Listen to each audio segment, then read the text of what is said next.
Hey, hey, hey. I hope I'm live and I hope y'all can hear me. Hope everybody is having a terrific Thursday, a blessed day, a blessed week. And all that good stuff. What we have here is the website to the hometown church, my hometown church, church I was born into. Um, it started the same year as I was born, so it's coming up on 46 years old. In is now. Yeah, I'll be 40. I'll be 46 in July. But I think they it started a few months before I was born. Anyway, um, his father here, Dr. Spence here, but his father passed away some number of years ago, many years ago actually.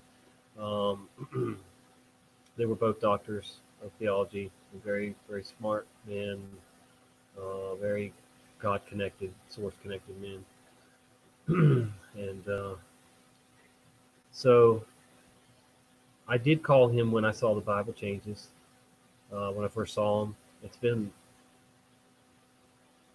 well, it wasn't it was shortly after I first saw him, but it's been a year I'd say now since I talked to him last, and I want to say by now he sees the Bible changes. I've seen a few signs here and there that he does see them, but I'm sure he's not going to just rush in and tell everybody in the church that he sees the Bible supernaturally changing.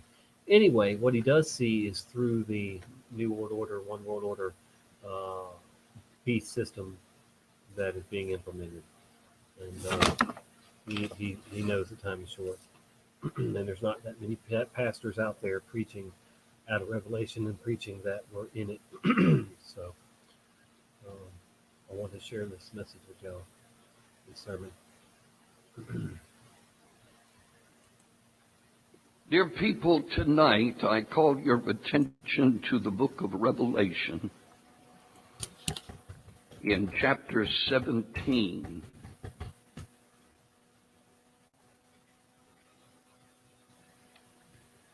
In chapter 17. And we want to begin the reading in verse 8. The beast that thou sawest was and is not, and shall ascend out of the bottomless pit and go into perdition. And they that dwell on the earth shall wonder, whose names are not written in the book of life from the foundation of the world, when they behold the beast that was and is not and yet is. And here is the mind which hath wisdom. The 7 heads are 7 mountains on which the woman sitteth. And there are 7 kings, 5 are fallen, 1 is, and the other is not yet come. And when he cometh, he must continue a short space. And the beast that was and is not, even he is the 8th, and is of the 7th, and goeth into perdition. And the 10 horns which thou sawest are 10 kings, which have received no kingdom as yet, but receive power as kings 1 hour with the beast. These have 1 mind, and shall give their power and strength unto the beast. These shall make war with the Lamb, and the Lamb shall overcome them. For he is Lord of lords and King of kings. Amen. And they that are with him are called and chosen. Good to see all you good people. Hey, and brother. may the Lord bless this passage of Scripture to our hearts tonight. May he. We truly believe this evening that we are in the throes of a powder keg that's ready to explode in the world. And it's going to be of such a global perspective. Worldwide. I don't like the That the word global. United States of America is going to be standing in the midst of it. It seems that all has now been orchestrated, and the time is near when there must be a radical change in our country of the United States of America. One of the many things that has been somewhat of a shock to me is the radical urgency of it that has taken place. It's almost as if one night we went to bed and the next morning when we awakened, not only our country but the entire world was in a lockdown. Imagine that. It did not come gradually on us. Yes, across the flat But plain. it came almost literally overnight, which means that there has been preparation to bring this about. A plandemic. It's somewhat like the stimulus program that that Congress had Friday, Saturday, Sunday, and Monday. They were to bring it out, and it was over 1,000 pages long. How could you write 1,000 pages in a weekend? Unless all of it had been prepared ahead of time. Yep. I remember, and I went back through, I've been going back through a number of videos of Donald Trump all the way back to 1980, when he was in his early 30s. There's one thing I've seen about him. He's been Donald Trump. He has not changed from his early years. That's for sure. And his conservatism and his love for this country. He has not had the best of life in natural living. But I do believe behind it all, he's had a heart, honestly, with the integrity for this country. I have never heard him say Back that. in the early 80s, he was asked if he would ever run for president, and he said he would not, but the interview went on to ask him what, if you were president, what you would do. And it's amazing what he said he would do. That's what he's doing today. But I've also gone back over videos of 2016 and 2017 when Dr. Fauci stated back in 2017 that there would be a virus, a pandemic proportion to hit our country in the administration of Donald Trump. Now, we know this man is very tied into Bill Gates. Bill Gates is a globalist. Bill Gates is not a medical doctor. He has 38 honorary degrees, but it's because of his money. He is a genetic engineer, at least philosophically. And there are many things that he is proposing to bring and get this world ready for a global government. I've been amazed of how much Dr. Fauci is worth, over $500 million. Where do you make that much money? And how closely tied in he has been with the global. society. And then the lovely woman always dressed, Dr. Bricks, lovely scarf every time Karen. she makes her appearance, but oh, Nobleness D, nice.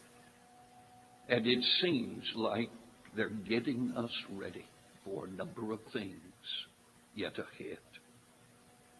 Though I do not want to undermine the reality of all of this tonight, Good to see so many I good think people in here. The orchestration of it is such Quality a over quantity magnitude that we're going to see this year to be the fruition of it. There's so many in league with the devil at this hour. Yep.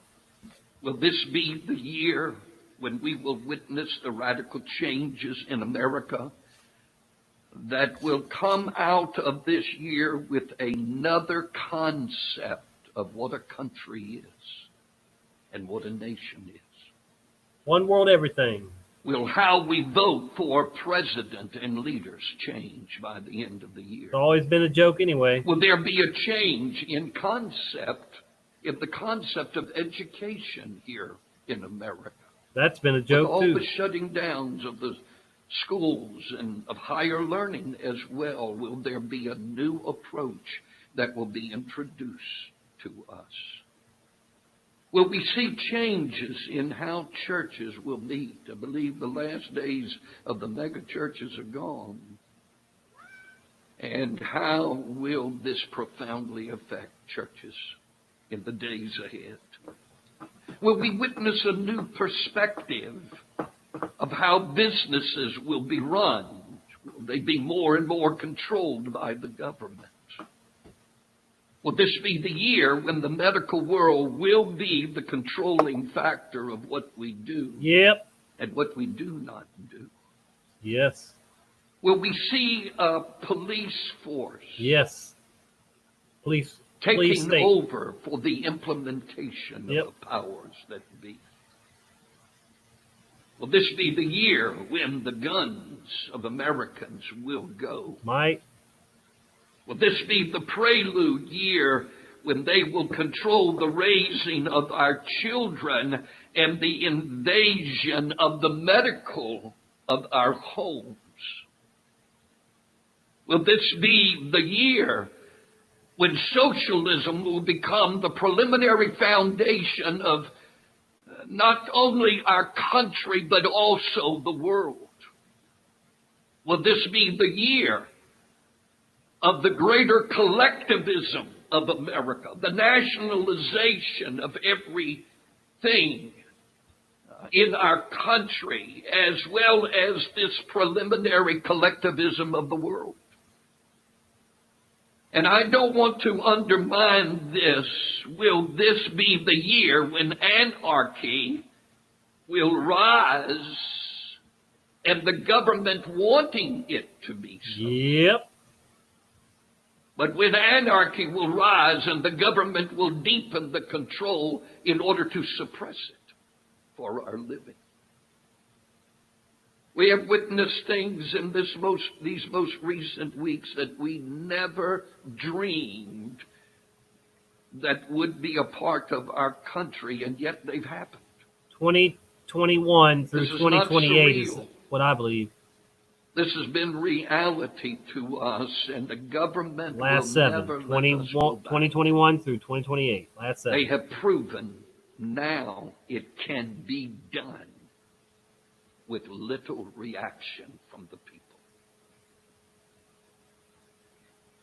I want to take a gentle step tonight. Where are we? Where are we in Scripture? We've often said that our founder has pressed us in his years of preaching. You've got to find where you are. Yes, I miss that man. You've got to find where you are in history. We live in a generation. This man's father right here only read the Bible standing up. Till his dying day, he read the Bible standing up for hours. He was the most godliest man I I've ever met in my life, and one of the most godliest men on the earth, I believe. This man here has tried to be good too. He's not his father, but he still sees what's going on for the most part. Does an individual make a transition from a preparatory vision into a prime vision and then into a past vision, and several changes have taken place within 60 years of his life? Does an individual, are they set, congealed, sealed in only one aspect of prophecy, and yet is prophecy moving on from one perspective to the next perspective? Mm-hmm.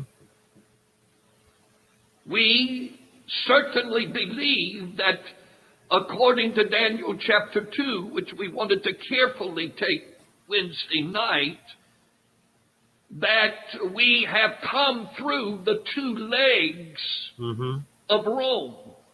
Yep. The division of Rome. What we would call the conclusion of the Roman Empire in 476 AD. But we've carefully noted that the iron of those legs make their way down into the feet. The feet come out of the ankles. And then there is a turning in the formation of those feet. And we really do not find those 10 toes until we get to the end of the feet. Where are we in that Daniel 2 prophecy? We know we're beyond the head. We know we're beyond the breast and the arms. We know that we are beyond the abdomen and the thighs. We know that we are beyond the legs, but we don't believe we come to the feet. Yes, I agree totally, But in Nobleness each D. of these, they did not form overnight.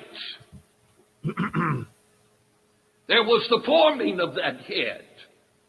There was the forming of those breasts and arms. There was the forming of that belly or the abdomen and the thighs. There was a forming of That's those right. legs. That's why I was told almost Before 30 we years ago entered into all this was coming. the heart of those pieces. We noticed Wednesday night that Daniel was very clear that it was not Nebuchadnezzar's father that was the head, but Nebuchadnezzar was the head.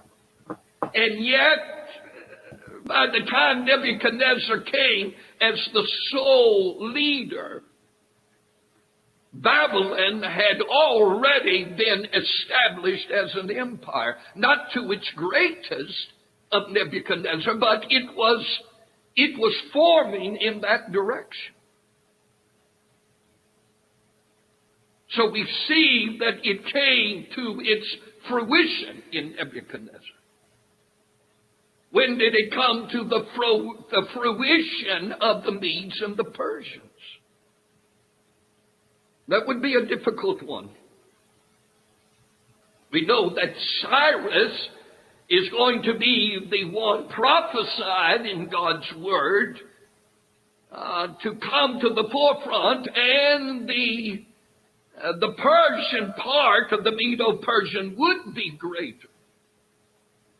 But then you get into the history of Xerxes and over 2 million men in his army. Did it reach its climax under Cyrus? Did it reach its climax under Xerxes? But we notice that there were several parts. There were breasts. There were arms. Then we noticed with Alexander the Great, there was a Philip of Macedon, his father before, who conquered all of Macedonia, who was the one that had the dream to conquer the world.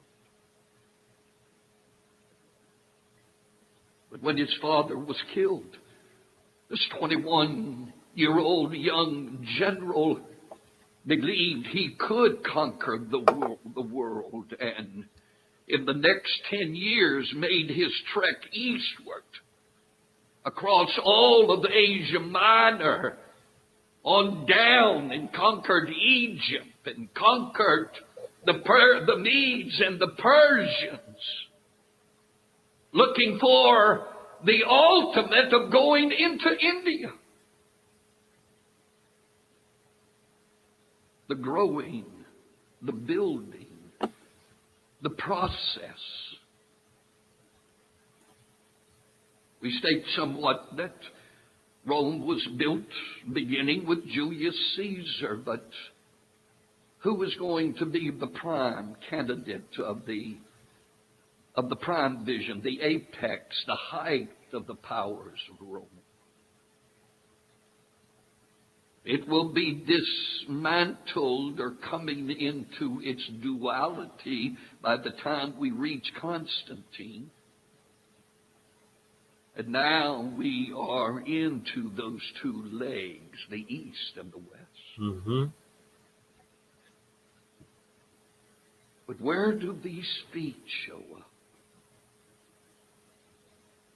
We don't believe we've entered into the feet yet. But it's coming.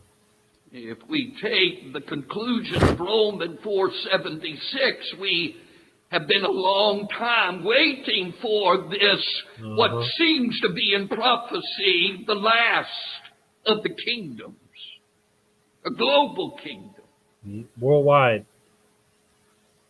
We know that England probably has reached in history in the past 2,000 years the greatest breadth where the sun never set on the British Empire. But that was not the feat. We've often thought we're in the ankle period. But are we on down now? Yes. The heels. There is always epics, crisis in history that tilt into the next age. Mm-hmm. Next age. We're at the end Either of the church age, a person folks. who has been born, or a person who has come to the forefront to alter history, or some event that takes place of such a proportion, it did make the transition.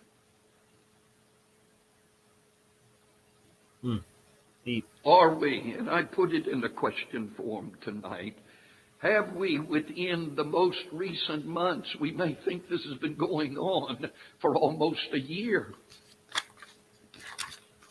but it was the 1st of February when I went to Ghana. I had no problems, Dr. Robert and myself, getting there and coming back. And then all of a sudden, we now have an event of such a magnitude that it has literally altered concepts. It has altered the world. It has altered the thinking of humanity. It has instilled a fear and a panic to a global proportion. Worldwide. No Overnight. Fear here. No phobia. No fear. Will there be an event that hurries on Yes. the momentum Yes, I believe. of prophecy? Yes. Are we living in that tonight? You better believe it. I want to bring back to our mind of what we observed Wednesday night about these feet.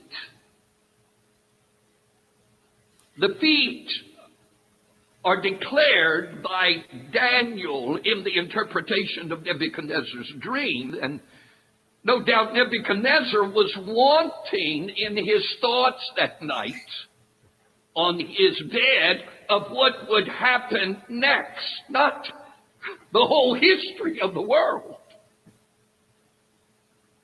But God gave him in that dream the total history of the Gentile rule until the coming of Christ, and through that. Hi, Chris J. He doesn't care for Southern Baptist preachers too much. I'll just say that. I guess I should have said this too when I started out. I was born into this church that he's the pastor of almost 46 years ago. It's a fundamentalism church. They're fundamentalists, so very strict. Some people will even call it a cult, and even I don't agree with 90% of churches in the world, and I don't agree with everything that he does, but a lot I do, and I love sharing messages from pastors that are willing to preach out of Revelation and tell you that we're in the book of Revelation, and show you that it is the government that is going to be the beast system. It's a political Babylon, too. So yeah, I appreciate you guys being here. Really do, really do. This is Dr. H.T. Spence, and I've known him my entire life. I contacted him a year ago shortly after I'd discovered the Bible changes, the supernatural Bible changes throughout the King James Version. My Bible that was bought at this church, this Bible right here in my hand, was bought in 1994 at Foundations Bible College, and by my father, and I have read it before and after the changes, and yeah, it's an amazing time to be alive. So I hope that he recognizes the Bible changes now. I think he does, but like I said, I don't think he's just going to come out and announce it to the church. But maybe he will at some point. I don't know. Anyway, we'll get back to this. And again, I appreciate you all being here. Yeah. Quality over quantity. I'd rather have a dozen or so over 100, if it's quality like this. I love you people like family. I appreciate you being here. Of the millennium. That one dream took from Nebuchadnezzar to the millennium. But the last part of this Gentile world, this Gentile power, it was made or tried to mix of clay and iron, but the clay is not the clay that God used in Genesis 2. We are carefully told in Genesis 2 that man was taken from the dust or the dirt, or more specifically, the Adhama. The Hebrew has several words for earth or dirt, but this was Adhama dirt. This was choice dirt. This is not sterile dirt. This is moist. It had the combination of the moisture of the mist coming up out of the ground that was mixed with this choice dirt. Man is taken from the bottom of the footstool, but it's the best of the bottom. It's the bottom land.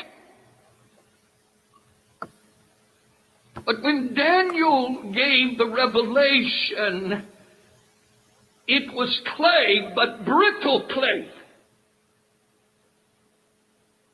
It did not have any moisture in it. It was incapable of mixing. It was capable of inculcating something within it. It's a clay that has already been hardened. It's brittled. It's when man has come after all of these thousands of years, he's come out to a burnt out situation of life. He is not capable of being molded as a potter with clay. He's come to the brittleness. He's come to the hardness. He's come to a point you can't mix anything with it. And if you use iron... Wow. 72 today, huh? Only 8 more years to go. Imagine that.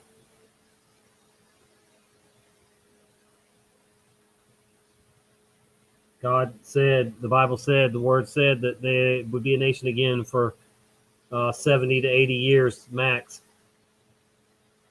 2028 is going to be 80.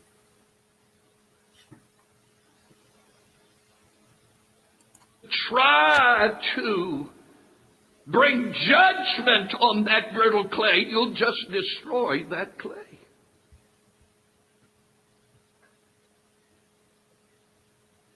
We've come, as I stated Wednesday night, of all of the forms of government through history, and there's been a lot of them, we've actually come to only 2 basic governments around the world.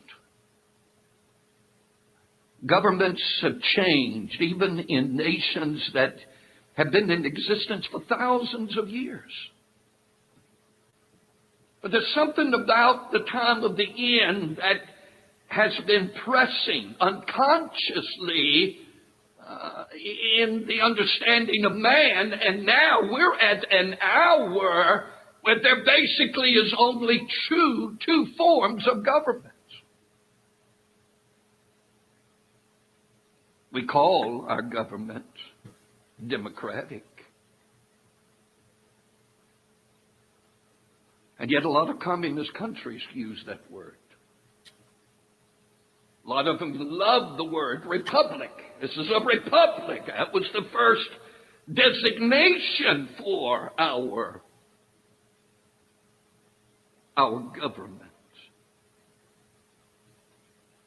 So we're talking about a democratic socialism. Yep. For democracy is the preliminary step to enter socialism. And once you enter into socialism, there's only one other course of government, and that's communism or totalitarianism. There's been another form to rise in Russia and in some other countries of the world is an oligarchical government. Instead of just one dictator, absolute, that it's an elite, a small number of people who rule. Mm-hmm. And yet we've got in Russia today that oligarchical government has now given it over to Putin. So ultimately, hey, Matt, good to see you. The oligarchical rule is going to be minimized in the future.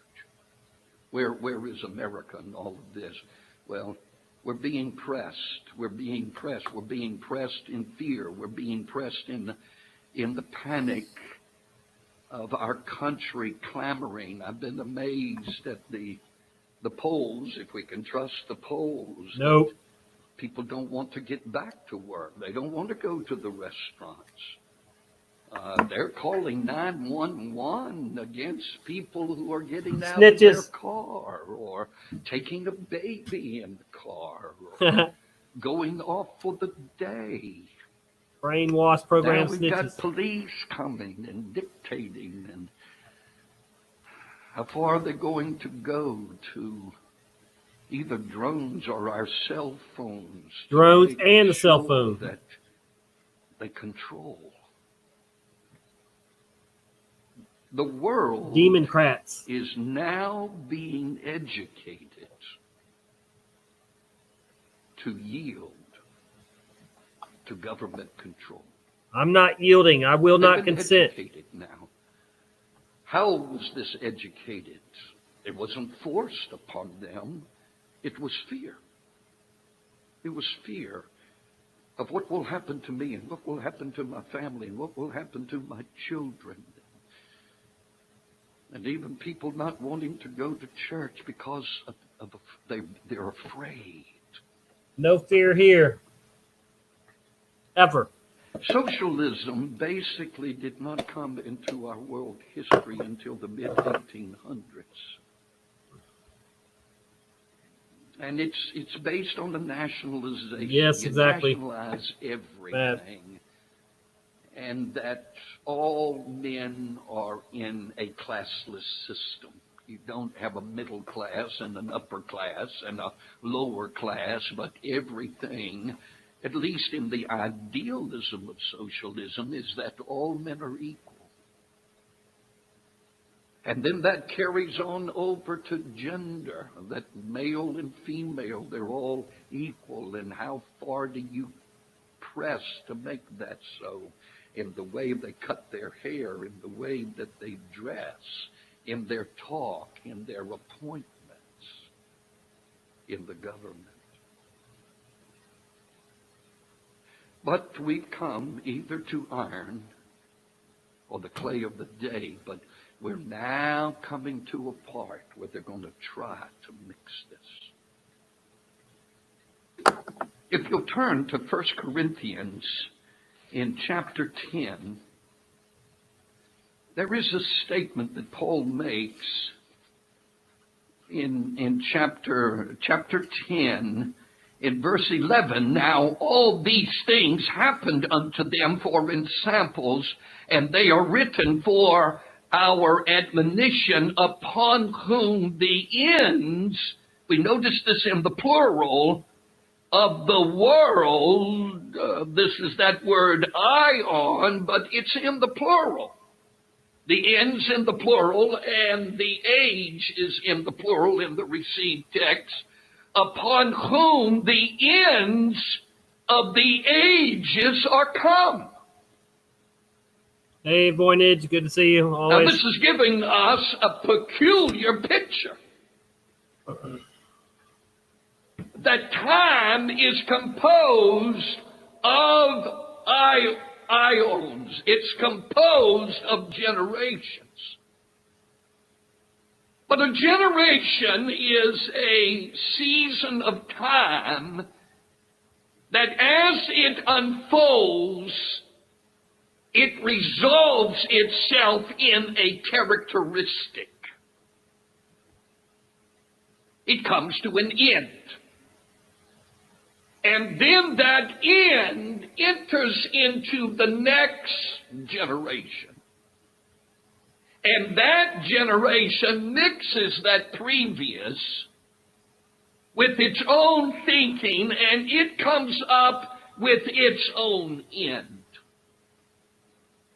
But what Paul is telling us here, that it's the ends of the ages are all going to come and heap up at the end of the days. The ends will collaborate with one another.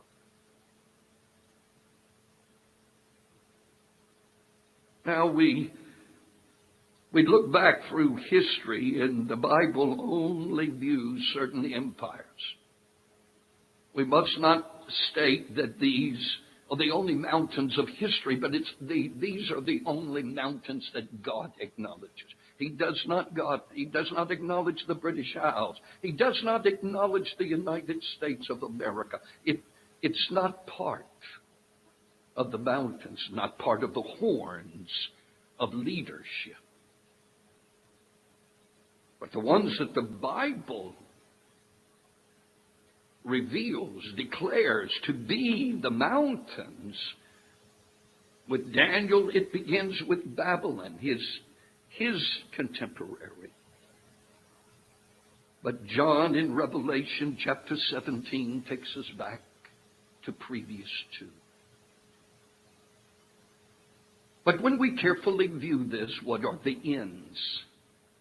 What's the culmination? What's the culmination of Egypt, the first of the empires? Well, when we go back to the book of Exodus and begin to read about Egypt and its somewhat mixture with Israel, we are amazed at the power of Egypt in the occult. We stand in amazement that many of the miracles that Moses performed, the Egyptians were able to perform. There was no smoke and mirrors. There was no illusion.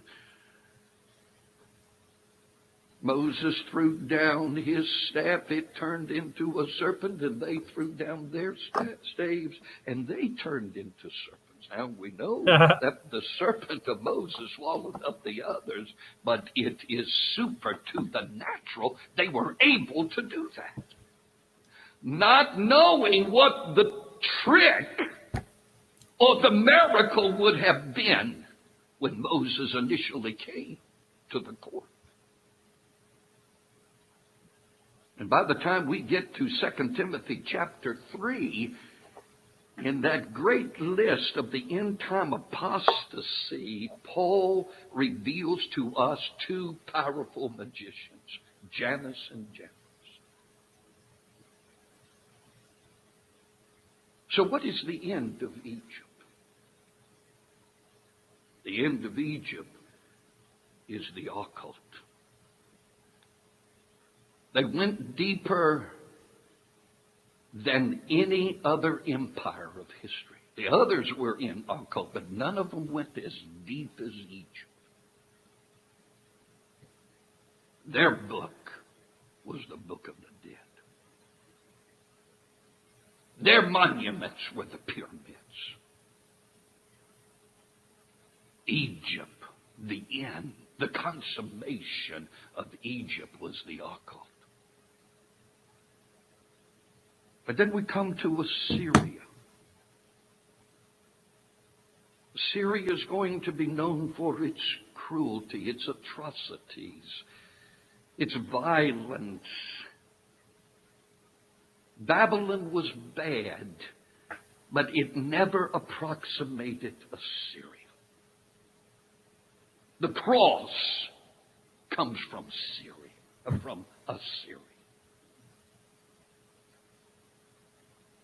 They knew 1,500 ways to kill a man. They knew how to de-skin him from his head to his feet without killing him and using the skins for the wallpapers of their palaces. Damn. Lovely. These were violent people. These were evil people. Or the prophecy of the prophets was this is a bloody nation. That was the end of Assyria. But Babylon, when we go to the book of Daniel, what is that which we see? A lot of great things about Babylon, but there's something that happened in Babylon we don't read of anyone else, any other nation. We never read of any other leader as what happened to Nebuchadnezzar when he became a beast. He didn't turn into a beast. He was a man, but he became beastly for 7 years because of his pride. We do not read of that in any other leader of history. The pride of men. The Medes and the Persians, they're going to be known for their commerce. They're going to be known for their importing and exporting, their trade, the economics, the power of economy, the power of wealth that prior to that had not been known. And then we have Greece. It brought to the world a concept, a love for knowledge that had never been known before. It's art, it's architecture, it's the power of the mind philosophically. They were the height of the natural ability of man. And then there was Rome. Rome is that indescribable beast that Daniel mentions in Daniel chapter 7. And it will be known for the iron. It will be known for its law. It will be known for its power of governmental authority. It will be the largest empire of humanity. And the Bible reveals that when the Antichrist comes, he is going to have 7 heads. He will be the mysterious embodiment of all of the powers of man. The greatest in occult, the greatest in cruelty, the greatest in pride, the greatest in commerce, exporting, importing. He will be the greatest when it comes to knowledge, music, art, the naturalness of man. But he will also be the one that will bring to its fullest that iron. Got a cough to get off. He is going to be the embodiment of all of these dialectical principles of the past empires.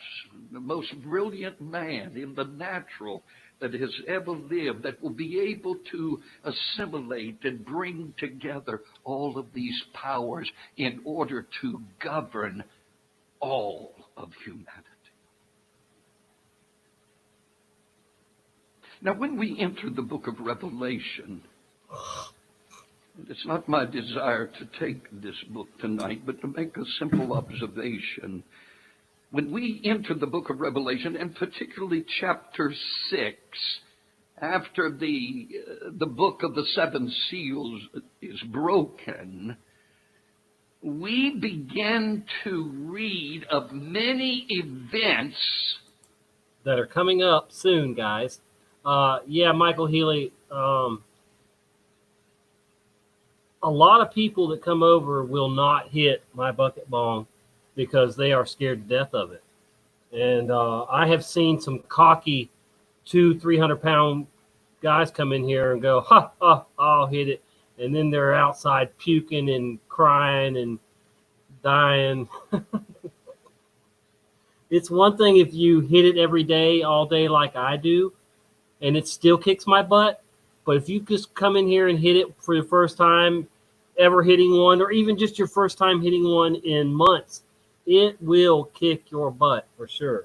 And you'll be high as a kite too, because it's like smoking half a joint at least, just one hit in this thing. Very efficient way to smoke. I take 1 to 2, most of the time just one hit an hour. You see it on 20 after usually. Sometimes I'll take more if I'm hurting, but very rarely. I don't really overdo it. But you have to get used to a gravity bong, bucket bong fake gravity bong. You have to get used to it before you can just, pack it full and hit it like a champ, like I do. Before the Antichrist comes. We read of him coming up in history in Revelation 11, and we see him rising to the forefront by chapter 13. I like efficiency. I was called Mr. Efficiency for a while. I was in business management, and I was a fill-in manager for all departments, any department, all stores. So I'd get sent to other stores from other than my home store, and have to fill in for one department or another manager. And yeah, fun. So I just eyes were always on me, so I had to be sharp and efficient.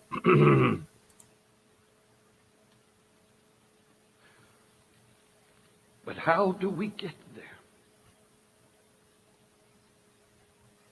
We find that the dispensationalists will tell us that from chapter 6 to chapter 19 is only 7 years.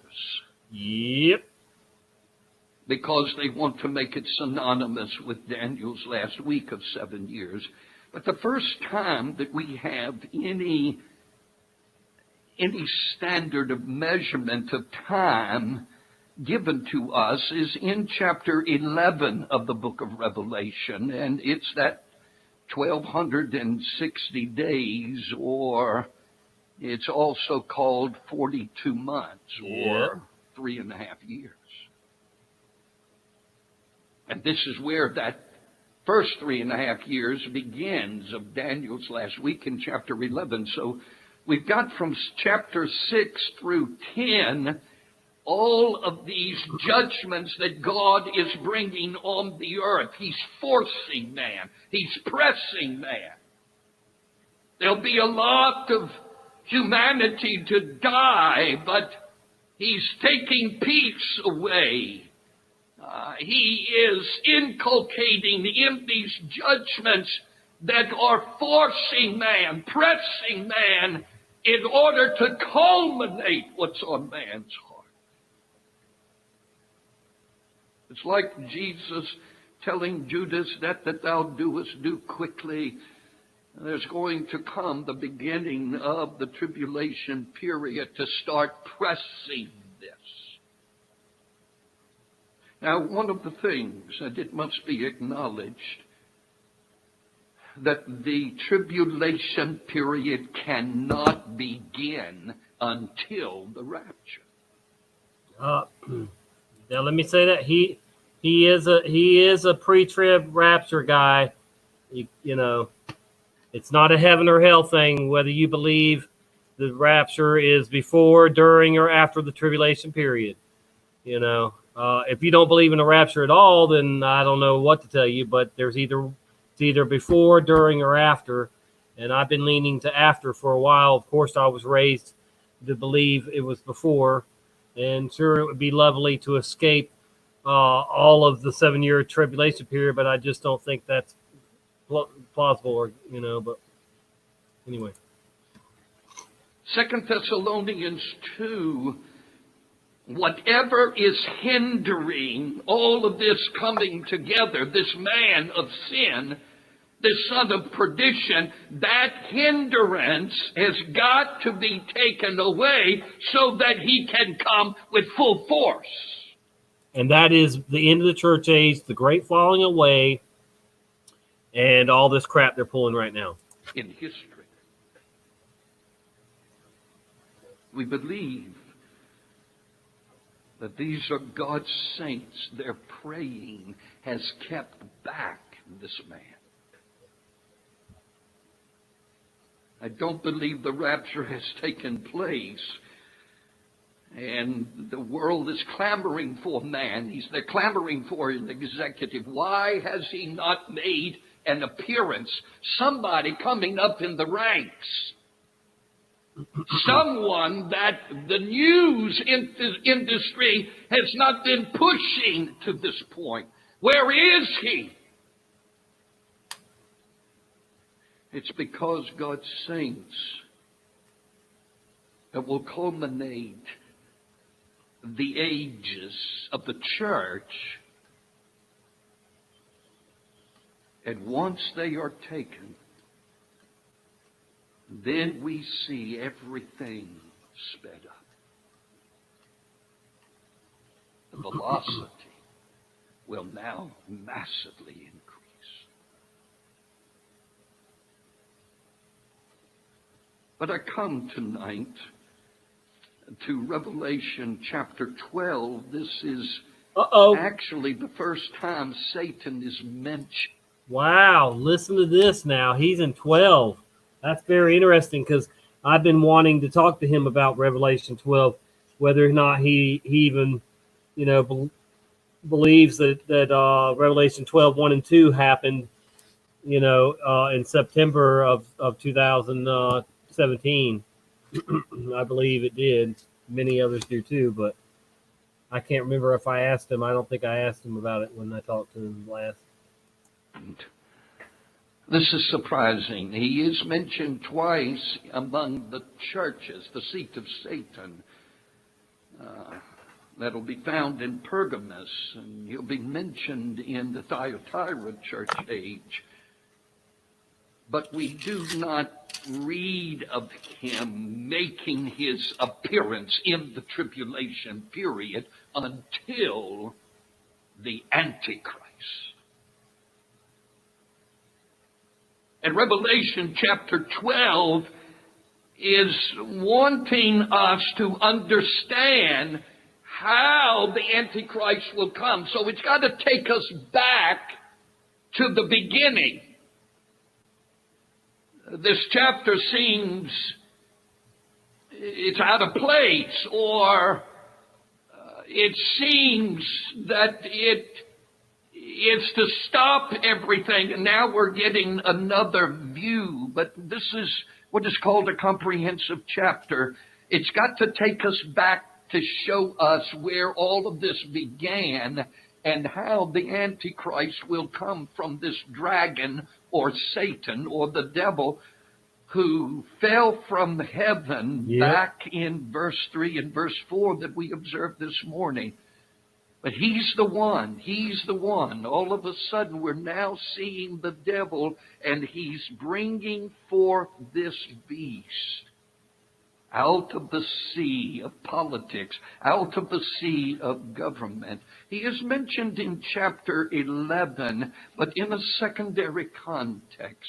But he's coming to the forefront of popularity. But now in chapter 13, and I want to carefully read this statement in verse 2. And the beast which I saw, chapter 13, verse 2, was like unto a leopard, and his feet were as the feet of a bear, and his mouth as the mouth of a lion. And the dragon, that's the devil, gave him his authority. We noticed this morning in Luke 4 that I have this authority and I will give it to whom I will. We now see he has found a man that he will give this authority as well as his seat or his throne and this great authority. He will give it to him. He will not have to work for it. There will be an hour, a certain crisis hour in history where Satan will give it to him. Yeah. Mm-hmm. An immediate act, an overnight act. Mm-hmm. Now we notice that God is going to make the divine appointment of his world rulership brief. A short time is the language of Revelation 17. And we know it'll only be for 3.5 years. All these others went for 40 years, 50 years. The empires went for a century, 2 centuries, 3 centuries. But this man will only be for 3.5 years. And it's starting soon, 2021, folks. So we're talking about a swift series of events to get him into his position, and then he will only have a few years to bring about what he desires to culminate in Beast his System. world empire. Now, even though this is going to be the greatest empire geography-wise, there is this evidence that he will not be able to do it alone.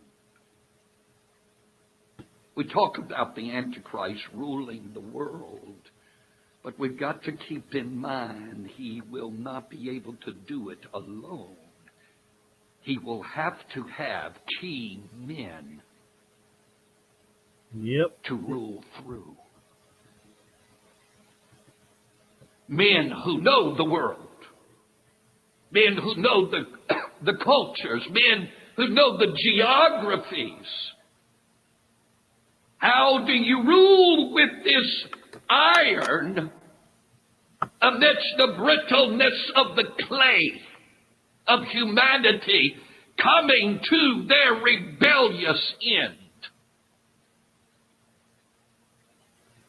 Well, there is going to necessitate a great power to do this. One of the things the book of Revelation reveals to us, that everything has got to come to this singularity of one world, everything. Of control. One world currency, one world government, There's one world a statement religion. that's given to us in James, the first of the epistles to have been written in the New Testament, but in James chapter 5. Welcome back, Karen. Perhaps we have tended to view this as billionaires. We have more billionaires than ever been known in history. Hi, Ashley. And good to see you. even out of this crisis globally, they are stating Worldwide. there will be many more to come out of it. But you'll notice the Bible reveals that it will be rich men in the end time. And in verse 3, your gold of chapter 5 and silver is cankered, and the rust of them shall be witness against you, and shall eat your flesh as it were fire, and ye have heat. Treasure together for the last days. Somehow, all of the money, all of the wealth, all of the economy has got to come together. Yep, for a global currency. If you'll turn to the book of Zechariah, in chapter 5, there is a prophecy by the young prophet that declares to us in verse 5 of chapter 5, where this is going to take place. In chapter 5, beginning in verse 5, then the angel that talked with me went forth and said unto me, lift up now thine eyes and see what is this that goeth forth. And he said, what is it? I said, what is it? And he said, this is an ephah that goeth forth. And he said, moreover, this is their resemblance through all the earth. And behold, there was lifted up a talent of lead, and this lead woman, this is a woman that sitteth in the midst of the ephah, and he said, this is wickedness. And he cast it into the midst of the ephah, and he cast the weight of the lead upon the mouth of that ephah basket. Then I lifted up mine eyes and looked, and behold, there came out 2 women, and the wind was in their wings, and They had wings like the wings of a stork, and they lifted up the ephah between the earth and the heaven. Then said I to the angel that talked with me, whither do these bear the ephah? And he said unto me, to build it an house in the land of Shinar, and it shall be established and set there upon her own base. This is the indication that all of the wealth of the world will be going to one place. It's in the land of Shinar, and we know in the land of Shinar is Babylon. Babylon. And when we read in chapter 18 of Revelation, this lengthy chapter of 24 verses, the details of the power of wealth and economy and every one of the fine arts, they all will be at Babylon. All of the cinnamon, the odors, the ointments, the frankincense, the wine, the oil, the fine flour, the wheat, the marijuana, beasts, the sheep, the horses, the chariots, the slaves, and the souls of men. Human trafficking will be the norm in this kingdom. But how do you control the entire world in one city? Delusion. Well, then we go back to Revelation chapter 13.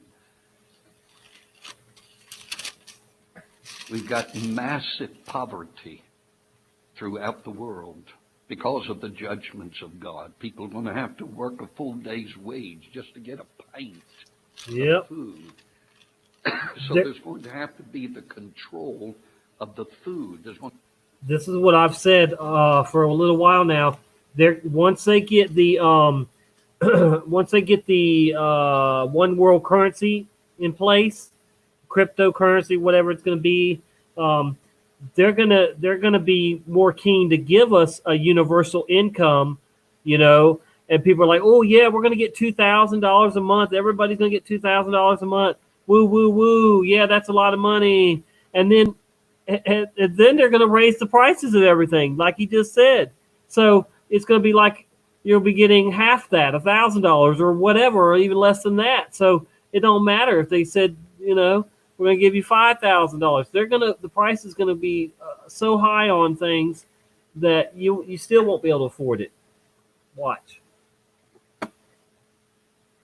There have to be a control of the medical. There's going to have to be a control of merchandise. There's going to have to be control of occupation and employment, and all of this will be finally into the hands, I'm stating at this point, of one man. We notice in Revelation chapter 13, in verse 16, and he, the beast out of the earth, the false prophet, he causeth all, both small and great, rich and poor, free and bond, receive a mark in their right hand or in their foreheads. And in this crucial hour, in the tribulation period, in the judgments of God coming upon humanity, how do you control the food? What little food there is? How do you control the economy? How do you control the merchandise of life? But now he will cause all, both small and great, rich and poor, free and bond, to receive a mark in their right hand or in their foreheads, and that no man might buy or sell save he that have the mark or the name of the beast or the number of the name. In their right hand or in their foreheads. You can't enter a business. What did he say? What are you saying, Ashley? He said in the hand, not on. Yeah, my Bible says in both cases. It doesn't say on forehead. It says in their right hand and in their forehead, or in their forehead. you're certified. Certified. Some mark. Some name. Now, we notice back in Revelation chapter 7, there are 144,000 Jewish evangelists, and they have a seal, verse 3, on their foreheads.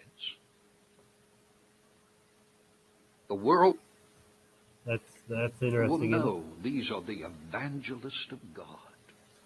144,000 of them. It's like corporations today. You got to give me 120%. Yeah, you're saying it's Mandela affected then, Ashley? Yeah, I agree. Definitely. You got to be married to the corporation. You got to be part of us. You got to sell your soul to live with us. Well, this is what it's going to be. You're going to have to cast in your lot. A person will have to cast in their lot. They will have to take the mark or the name or the number. And we read in verse 18 of chapter 13, here is wisdom. Here is wisdom. Let him that hath understanding count the number of the beast. For it is the number of man which is 6, but this is a 666, which indicates there are going to be 3 that are part of this number. And we read of those 3, of the dragon, of the Antichrist, and of the false prophet. A single 6 is the word hex. It's a word identified with the occult. The hex on a person. But the clear definition that they will not be able to buy or sell or no work, nothing unless you have this. Now there are several things, and I quickly bring this out before concluding Revelation 17. There are several marks or characteristics of these marks. And one of the first is that it's going to be an outward profession. This has been somewhat of an enigma. Is that it's the false prophet that seems to be in charge of this. Yes, like now, like Pope Francis, he looks to people. Some people like that he's the Antichrist, but he's just the man getting the work done throughout the world, getting it set up for the one world religion, one world government, one world everything, folks. Pope Francis is the official false prophet of the end times that we are living in, and that's what he's telling you. Also. Rather than directly through the Antichrist himself. And he, the false prophet, verse 15 of chapter 13, had power to give pneuma, spirit, unto the image of the beast, that the image of the beast should both speak and cause as many as would not worship the image of the beast should be killed. And he causeth all, both small and great, rich and poor, free and bond, to receive a mark. Whether the he in verse 16 is the Antichrist or is it the false prophet, the same he of verse 15, there's one thing that comes out clear about this mark. It is an outward profession of the religion. The religion of Antichrist. An allegiance to him. An absolute separation from everyone else to him. Bill Gates is just loyal to the beast system and the beast. We may say, well, I'm safe from this. I'm trusting the rapture is going to take place before the tribulation period and before this mark. Anybody could be Bill Gates. If you were willing to sell your soul at a young age like he probably did, and then let the devil guide you, the way he probably was guided. And yeah, if you were loyal to Satan, he could turn, somebody into the evil shield gates of hell that he is. And but yeah, Bill Gates is just one of the many, the legion, just one of the many loyal to the dragon, to the false prophet, to the Antichrist. So um, he will have many treasures from Satan, and already does. But and now we hear too that Bill Gates hung out with Epstein a lot. Yeah, they all want easy, easy peasy sex from whatever they crave it from. Whatever turns them on. Ugh. All right. Anyway. But we're talking about preludes. We're talking about preliminaries. We're talking about You're welcome. a generation to prepare for his coming, to prepare us for these marks. Yes. What is it? Will it be a certificate that we will have to carry around, Interesting. declaring that we have been passed by the powers that be? Been a lot of talk about implanting chips within the skin, but this seems to be a visible mark, something that's got to be obviously seen. Just the glance of the person, that they are part of the system. The beast system. The mark also is going to be a sign of the confederation. The centralization, it's that we're all in this together. We are all part of this unity, this mutual strength and help. Yes, Matt. Yes, so I Ashley. won't have to live in fear. I won't have to Combination live of in all panic. above. I know I've got this. I know I can run to this in safety. It's a confederation. But we also read that this is going to be a mark of great necessity. You won't be able to have a business. You won't be able to work. You won't be able to buy or sell except with the mark, the food supply. As we read in chapter 6, it's going to be of great scarcity. They're creating that scarcity right now, are they not, folks? It's a man-made famine. It's going to be a a direct consequence of them shutting down the world the way they did. It's not rocket science to figure out that if you shut down the world and the production of food, farming, and transporting it and all, it's gonna freaking collapse. They want it to. They want it to collapse so they can do a reset, so they can come out with the full beast system and force it on everybody that they can. But they will not be able to force it on believers. You can trust in that. You will not get the mark of the beast if you're a believer. It just won't happen. Are there going to be ways scientifically that the Antichrist is going to be able to use, as if to say, if God takes our food, we can create our own food? And I'm not even saying that every single unbeliever is going to take the mark neither. I have faith in that there will be millions of people at the last minute, about to get it, will just say, no, I can't do it. Whatever. But you got to have the mark. You got to have the name. You got to have the number. It's as in the days of Joseph.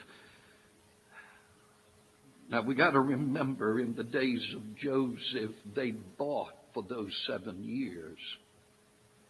And then when they ran out of food, then Joseph said, will you Yes, Michael. sell yourself to Pharaoh?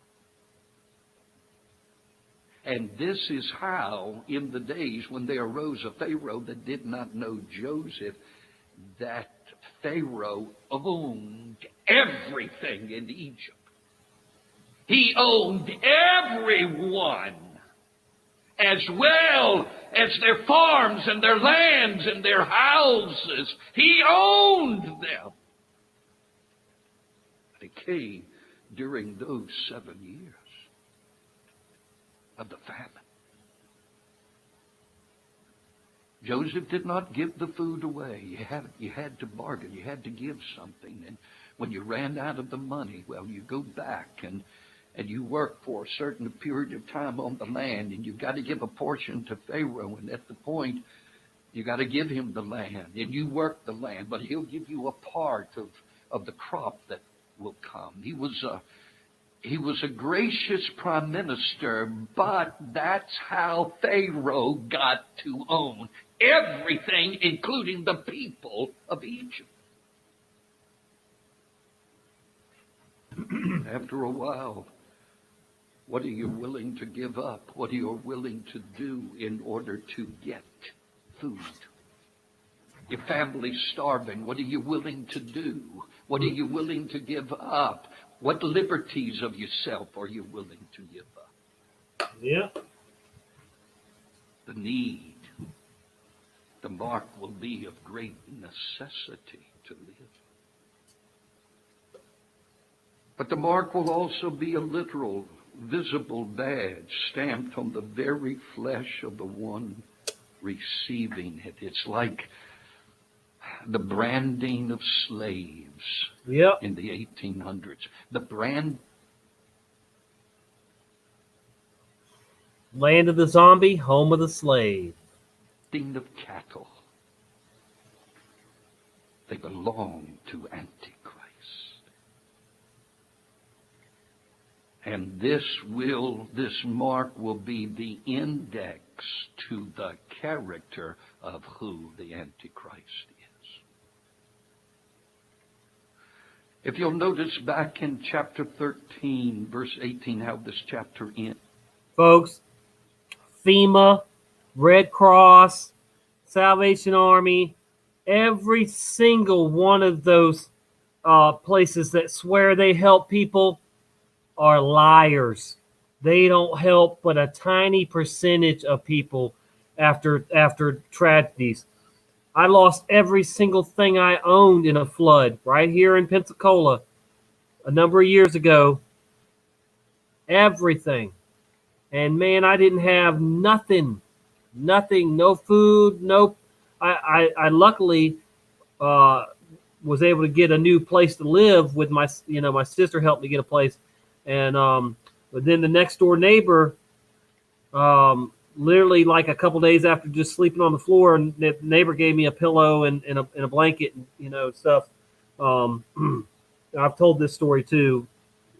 Good old Mr. Tom. Yeah, Tom. He was a Tommy too.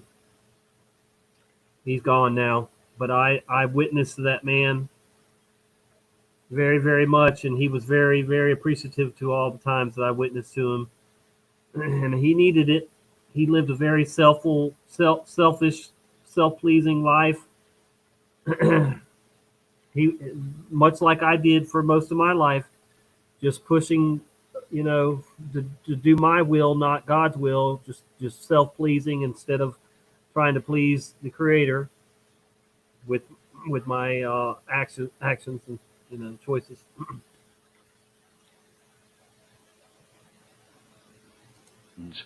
Here is wisdom. We got to be wise.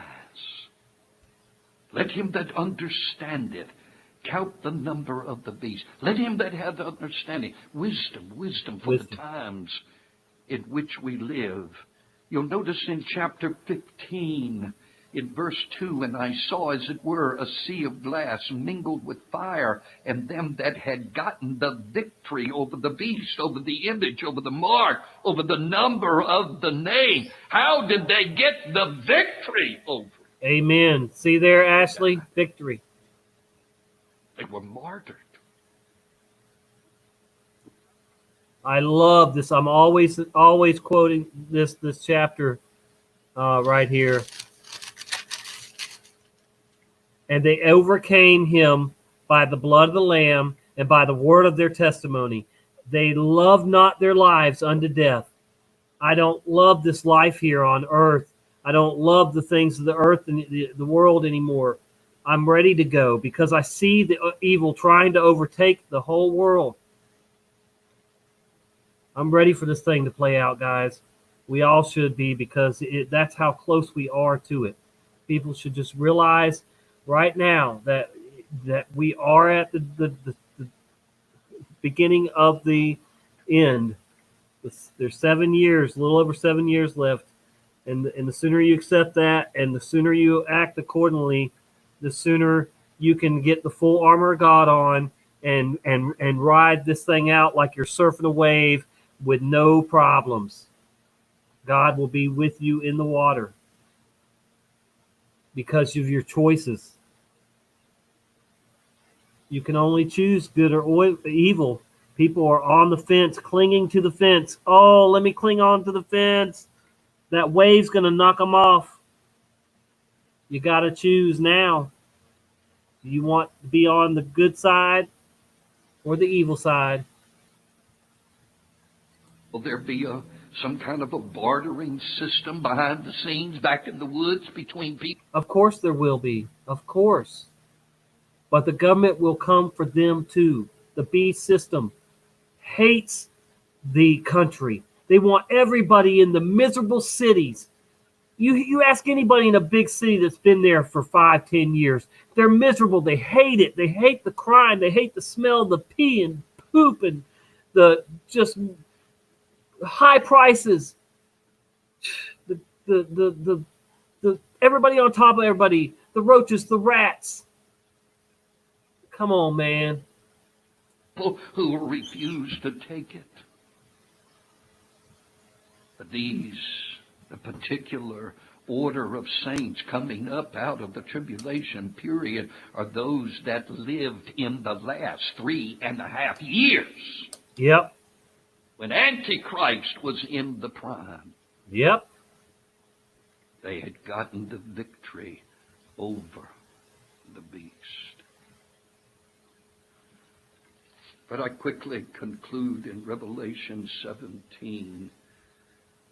We've got 7 kings, and there are different numbers of kings mentioned in this chapter, but the 7 kings in verse 10 are these 7 kings, or those who ruled the empires. 5 are fallen. That's Egypt, Assyria, Babylon, Medo-Persia, and Greco-Macedonia. Yep. The one that's the present empire of Rome, and the other is not yet come. Ding, They ding, ding. believe that is those feet of Daniel 2. And when he cometh, this last one, the Antichrist, he must continue a short space. Yep. And the beast that was and is not, even he is the 8th, and is of the 7 that goeth into perdition. But then in verse 12, we've got these 10 horns, 10 kings. A horn is that Old Testament unique pattern, and the unique sign of a leader of an empire or kingdom. The 10 horns which thou sawest are 10 kings which have received no kingdom as yet, but receive power as kings for 1 hour with the beast. And these have one mind, and will give their power and strength unto the beast. Those are those 10 toes. So Antichrist will rule, but he will also rule through these men. Mm-hmm. Are they from various places of Europe, North America, South America? Mm-hmm. Will they be designated to the continents? just their presence. I want to close with the Hebrews chapter 10, in verse 25, not forsaking the assembly of ourselves, as the manner of some is, but exhorting one another. I think it's important. I was in correspondence recently with someone who, their church has been disbanded. It's been for a number of weeks now, almost 2 months. And they said if we didn't have the streaming for Foundation, if you did not give us the permission, we don't know what we would do. How are we to live? How are we to act in these days? I think this is going to be the critical key, is we have got to know the mind of God for these days to get through. This is not the day for generic preaching. This is the day for... Yeah, man. The apocalypse means revealing. How am I to live? How am I to respond? And dear people, things are changing so rapidly, almost daily. Yes, they are. What will be the next mandates? How long will the mandates go on? What are we to do? How far are we to go? What is this? How is this going to profoundly affect us in the future? When will we be able to come back together in this sanctuary? Will it be a year? Or for the sake of the virus,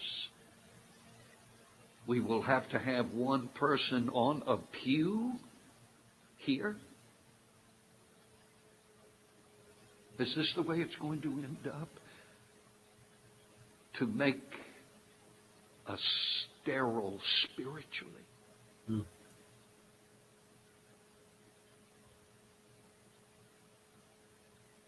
The warmth of fellowship gone? The fear?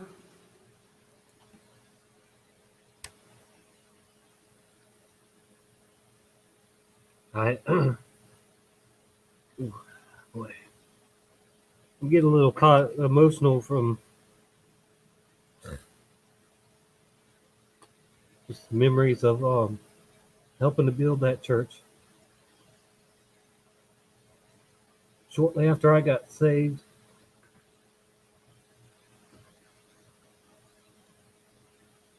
I went up there, back to my hometown, and I'll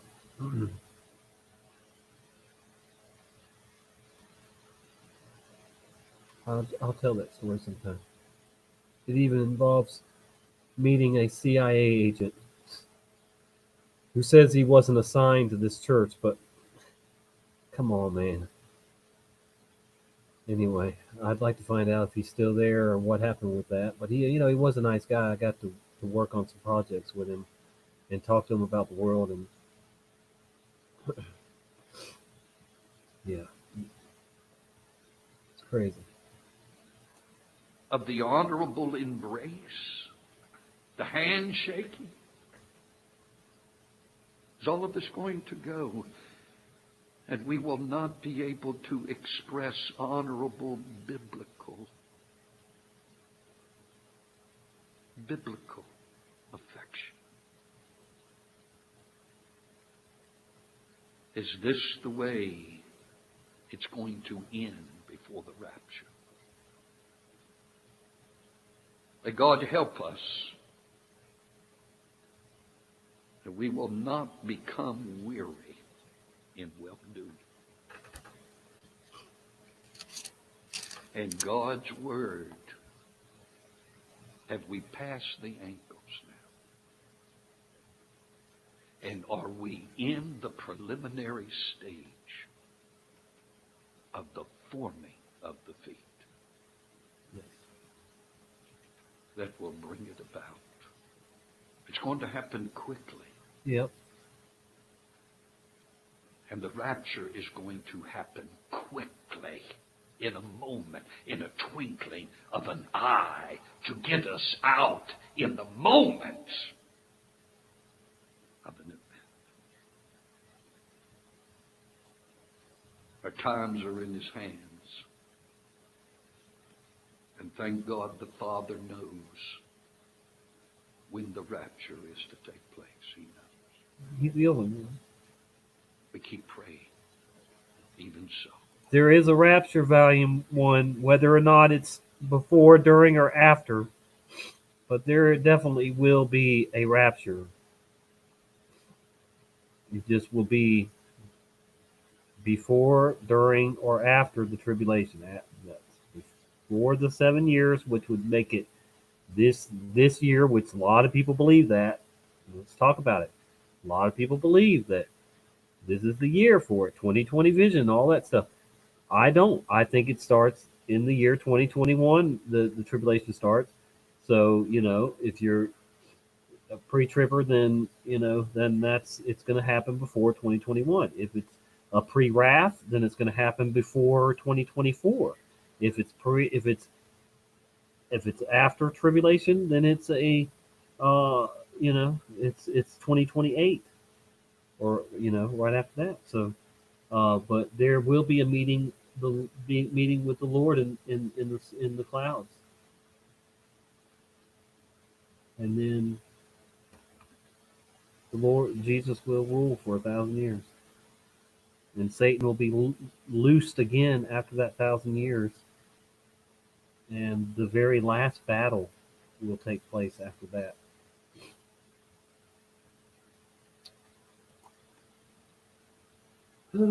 We pray to Jesus, even so come Lord Jesus, but he is still in a partial kenosis. He's waiting for the Father to tell him to come and get us. May God give us patience as we see our beloved country of memory collapsing, imploding in this critical hour. Our precious Heavenly Father, we want to thank Thee today that providence is still in control, not only of our personal lives, but the global powers that be. And as Paul told Timothy about the evil men, they may wax worse and worse, but they shall proceed no further. And we're longing for the day, even if it's down in the valley of the nuts, to see the fruits of the valley, and whether the pomegranate will flourish down in the low bottom land. Oh, keep our soil moist. And keep it good soil, a good and honest heart, Lord. Deliver us from deception. Yeah. Deliver us from the lie. COVID is a lie. And may our life, even in the day in which we live. Already one of our brethren has had to tell his company, I will not do that. And how long will he not be able to do that? Oh God, you've got to help us. How far do we go? And when must we say no? That's deep. Keep your hand on this ministry. These rooms, Lord. We do pray that it'll open up soon. But if this be our lot, you got to help us through it, Lord, with victory of soul, with freshness of heart in our living for you, even in the limitations. We pray it in Jesus' name. Amen.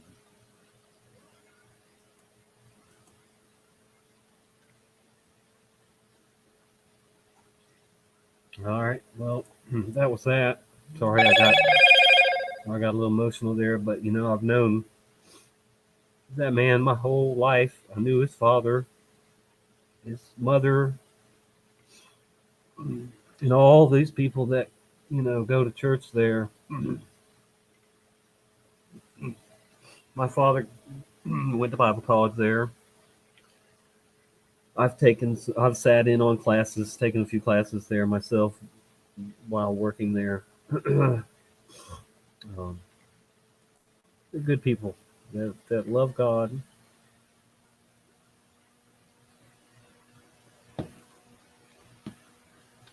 His father was an amazingly awesome preacher, and just a 1,000% God, man of God. He had Lou Gehrig's disease, Doctor O.T. Spence, and very, very, very smart man. Anyway, let me collect myself here. Oh, so yeah, thank you all for being here. No doubt about it. If I can collect myself here. Oh boy.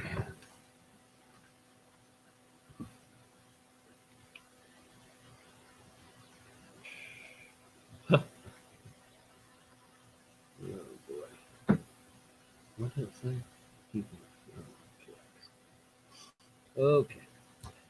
And let me check this real quick. Somebody sent me. Yeah. See that? Another chip. Another chip. Whew.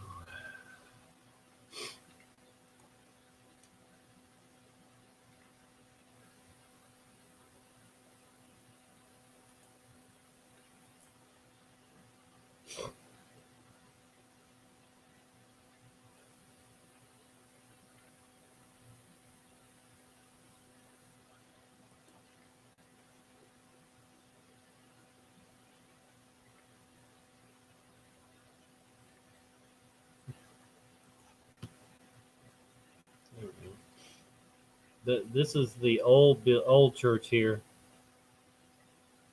Um, that sits right on Interstate 95. Man,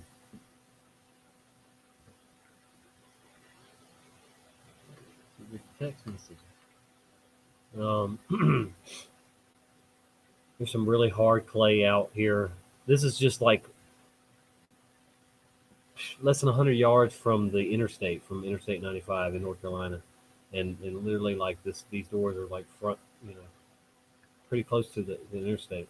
Anyway, there's a ditch out here in front of this place that in front of the old sanctuary that is really hard clay, and I had to plant like a couple hundred yucca plants into the side of the ditch, and it was very extremely hard to dig the holes, but they're still there today and thriving. I wish there was a picture of them, but that's what it is. I thought there was going to be a picture. Yeah, there you go.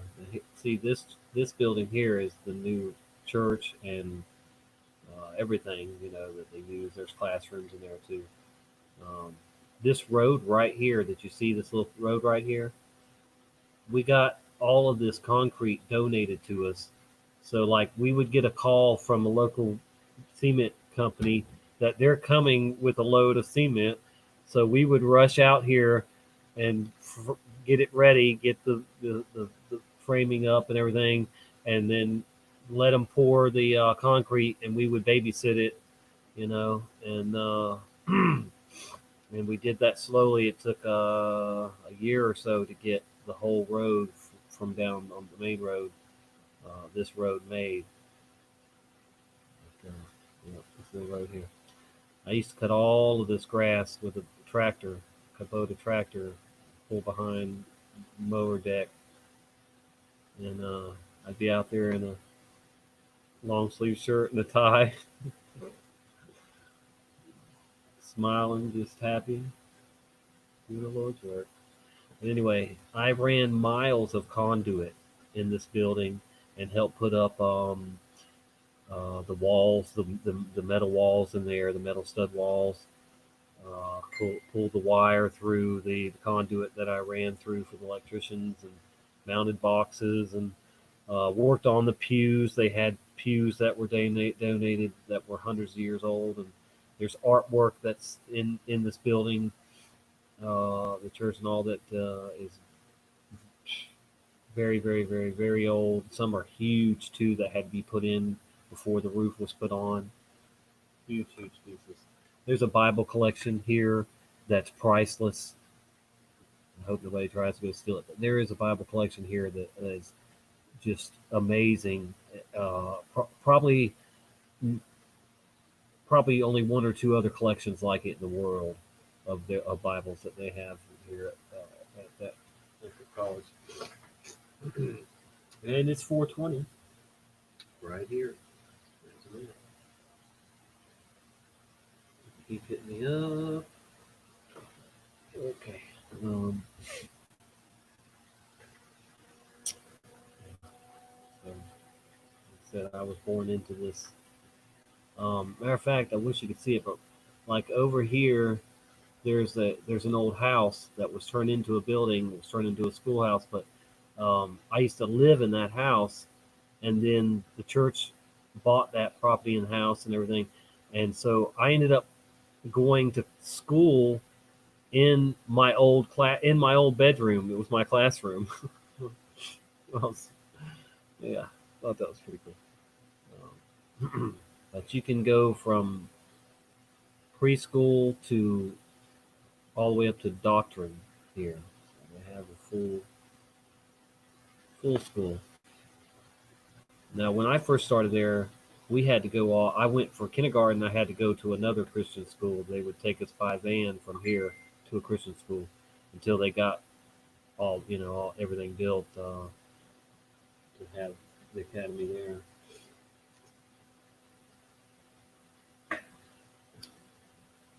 So, yeah, I was born in McDonough, North Carolina, where this is. And like I said, the interstate is right out there, beyond those trees and the buildings, Interstate 95. So if you've ever been through North Carolina on Interstate 95, you pass right through my hometown and past this church in Bible college.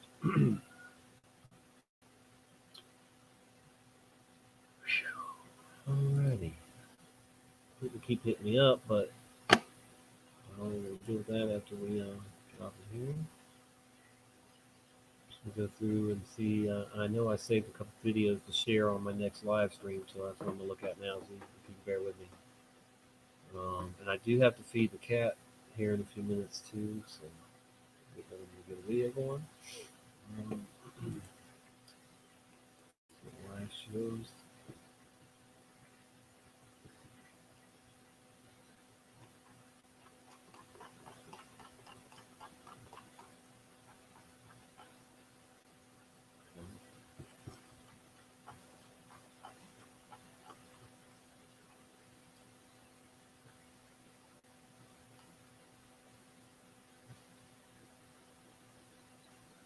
Oh yeah, I was going to share with y'all a bunch of NASA crap. Anyway, let me just play a song real quick while I go feed the cat and check my messages.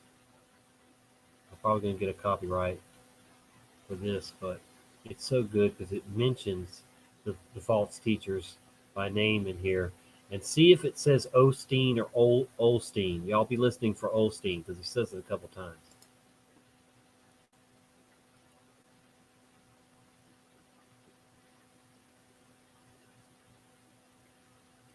Always got to be in there. Yes.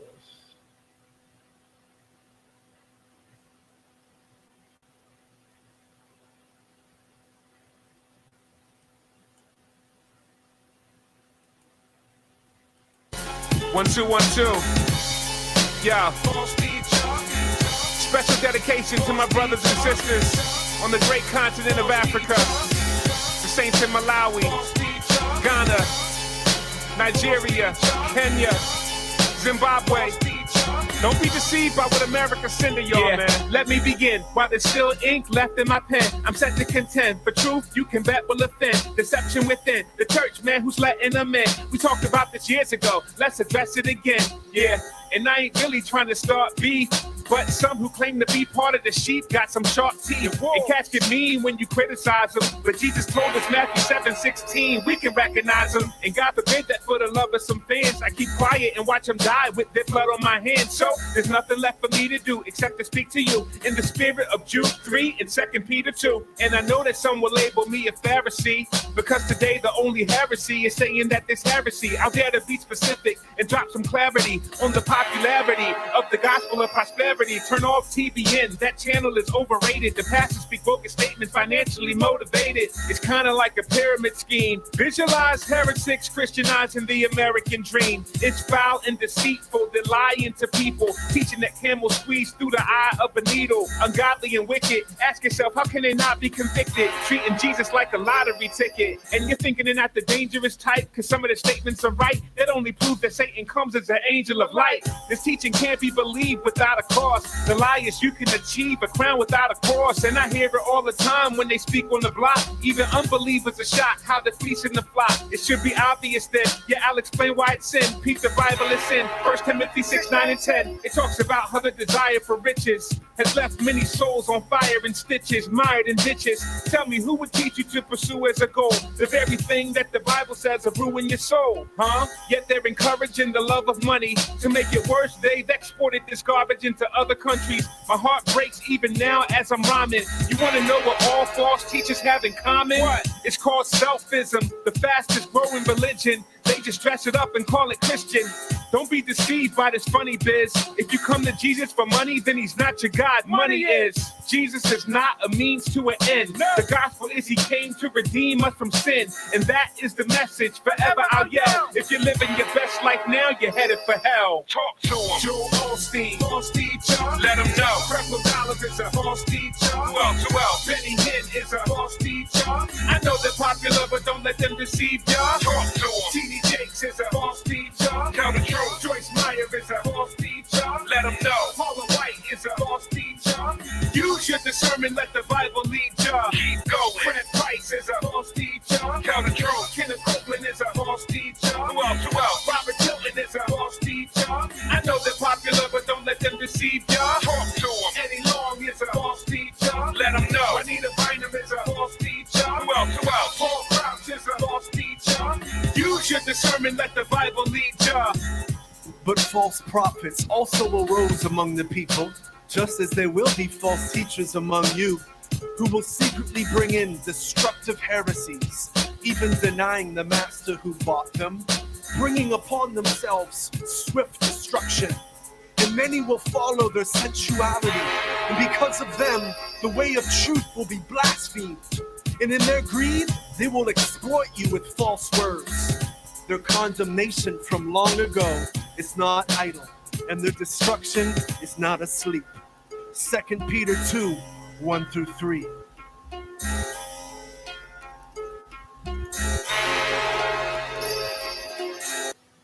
I'll put the link to that in the chat if y'all want to see that again or whatever. There you go. Something is going to hit the earth again.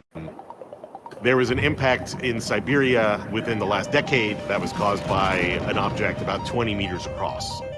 It broke up in the atmosphere and created a big shock wave. It was 10 times the size of the Hiroshima nuclear explosion. It injured about 1,000 people in the town of Chelyabinsk. Of course, if you imagine this happening with a greater population density. There's some NASA The purpose of the DART mission is to take your spacecraft and you ram it into an asteroid to change the orbit so it won't hit the Earth. We're not just trying to figure out how to deal with what's coming. No, we're actually going to go out there and we're going to try to stop it. Defense is all great, but you do need to score points.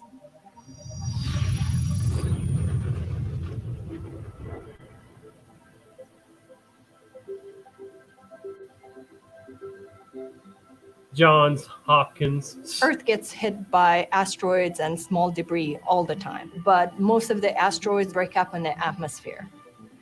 All of the bigger asteroids have been cataloged, like the dinosaur killers that are 10 kilometers or 1 kilometers plus. At this point, what we're looking for are things that are smaller, that if they were to hit the Earth, it would create a regional impact. Asteroid impacts that are big enough to cause damage and cause real problems are rare, but the stakes are really high. So the problem in an asteroid impact is that the Earth is going around the sun, an asteroid is going around the sun, and they both want to be in the same place at the same time. It's been over the past 20 years that planetary defense has started to be taken seriously after an impact into Jupiter by a comet in the mid-90s, and this impact into Siberia, I think, also opened a few more eyes. In 2016, the Planetary Defense Coordination Office was set up in NASA to demonstrate that we can do something about an asteroid impact if something is coming in. A nuclear device, for a long time, it has been the only tool that people consider. But the concern with dispersing an asteroid is that now you have 2 or 5 or 15 Shockwaves. pieces aren't that much smaller. What we Pointage want is to a chalk man is now. understand those orbits gas for man to all the chalk the man. asteroids that might come close to the Earth. And it becomes a matter of picking the new orbit you want for the asteroid and then changing its speed. If you have 20 or 30 years to do that, then you only need to change the speed by a millimeter a second or less, and then it'll miss the Earth entirely. The purpose of the DART mission as a whole is to test how this technique of a kinetic impactor would work if we ever needed to use it to deflect an asteroid. They're going to do it with a fart. NASA will just fart and deflect it. Yuck, yuck. Didymos is a binary asteroid system, so there's a main body and it has a satellite. And we call those Didymos A and Didymos You B. get all the NAS By going holes to together. a binary asteroid system for the DART mission, the scale is much smaller. Didymos B is moving around only at maybe 50 centimeters a second. So if you change the speed by a millimeter a second, that is pretty easy to measure, given our capabilities. Awesome thing is our dartboard, because one should have one with Didymos B on it over here, which is this is the main asteroid, and then Didymos B is clearly where everybody hits. It says the counting down to the time we start the spacecraft INT, where the whole spacecraft comes together. So we're very excited. 163 days is a very short amount of time. So DART is launching on a SpaceX Falcon 9 rocket in July of 2021. Each one of the NASA missions has, the main objectives. So our most important one is redirect a moon of an asteroid. Our second most important one, change its rotation period by about 73 seconds. Our third objective is on the ground, they're going to spend some time looking at the rotational period. And Our first objective is to lie and deceive everyone. to figure out how much we changed the period. And then our last objective is when we're going to hit it, we're going to create a plume. It's called an ejecta, and people want to be able to measure how much that plume helps push the moon along the way. The DART mission is a technology demonstrator for NASA. We're demonstrating not only our first planetary defense technique, we are demonstrating the Next-C ion engine, we're demonstrating the rollout solar arrays, which is basically solar cells on big blankets, and they provide a lot of power to the spacecraft, and they're super lightweight. But the most important one, of course, is SmartNav, and that's what allows us to hit the asteroid. Didymos B is about 160 meters, so about the size of the Washington Monument. It takes us about 12 months to get to the asteroid. We're going at about 15,000 miles an hour, which means that we're going to be going from New York to DC in 1 minute. As we get closer in, about 8 hours out, we turn on all our systems. We're starting to stream pictures back to Earth. Spacecraft is still under ground control, though. And at 4 hours out, we turn it over to the smart navigation system. All we see is essentially one bright Oh, dot I see. that might be about 2 to 3 pixels large, and that's a Didymos system. All the folks that are going to be in the mob behind me here, they're just going to be listening. They're not doing anything else. And the spacecraft itself is going to control what it's doing, and it's going to target the asteroid. At Target 80 minutes out these. is when Didymos B starts popping out from behind And Didymos Bruce A, Willis. starting out at 1, 2 pixels. We're trying to aim for the center, but imagine the center of a dog bone. Where exactly are you trying to get to? So what you're trying to Send do by Mad SmartNav Pieman, is trying he'll to go. create an envelope of what you think this moon might be like, even though you don't know the shape. Parts of it could be completely dark and you don't actually see them, and yet you're still trying to go for the center. It's very hard.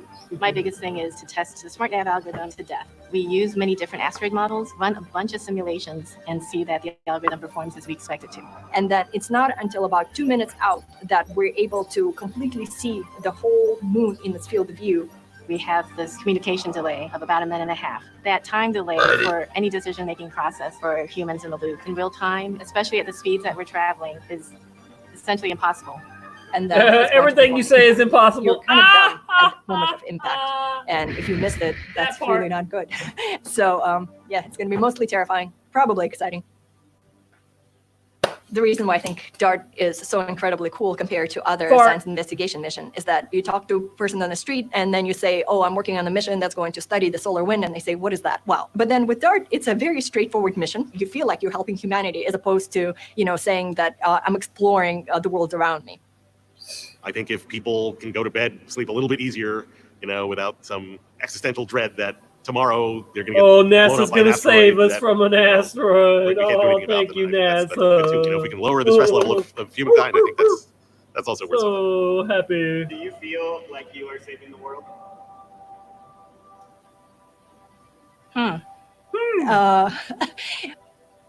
What's 1 + 1?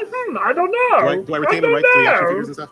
If you like this video, check out Free Think's new series where we meet the scientists and explore the science that's going to prevent global catastrophe. Bullshit. Cut the bullshit. Imagine that.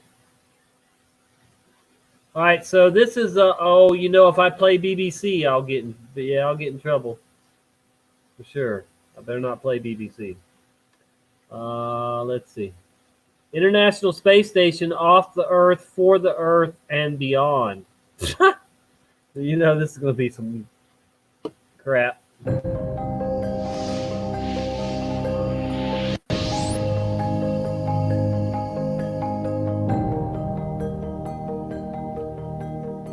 The sun, the moon, the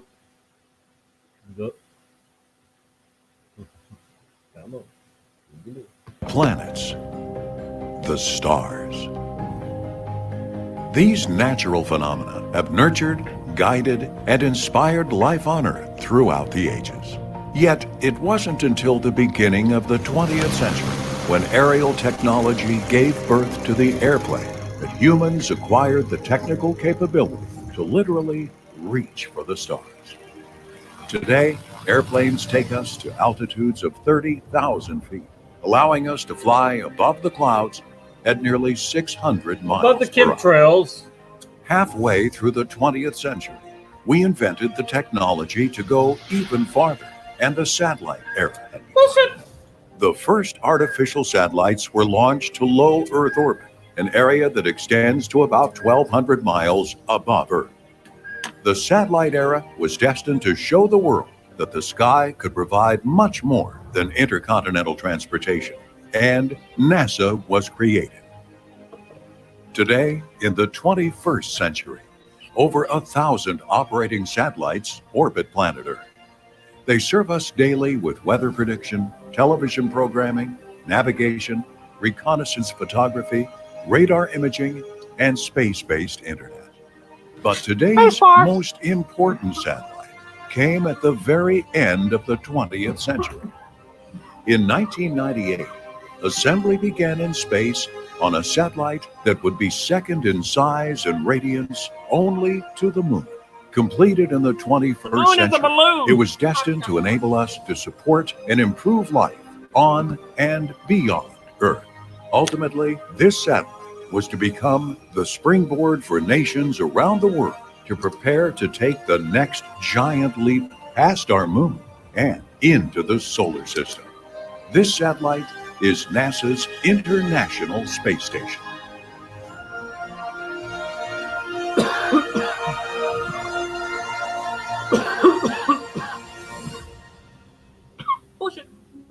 In an orbit about 250 miles above Earth, the station travels at a speed of 17,500 miles per hour, circling the globe every 90 minutes.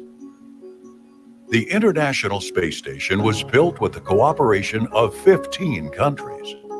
Under the leadership of the United States, 40 NASA space shuttle flights carried components to space for its construction between 1998 and 2011. Construction began with the Russian launch of Zarya, the foundation of what would become humanity's home in space. This first segment was built to provide basic essentials: electrical power, storage, propulsion, life support, a science lab, navigation tools, and multiple docking ports for the station components that would soon arrive. For more than a decade, Additional modules, solar arrays, support structures, and other vital pieces were flown to space, and the station was assembled in orbit, piece by piece.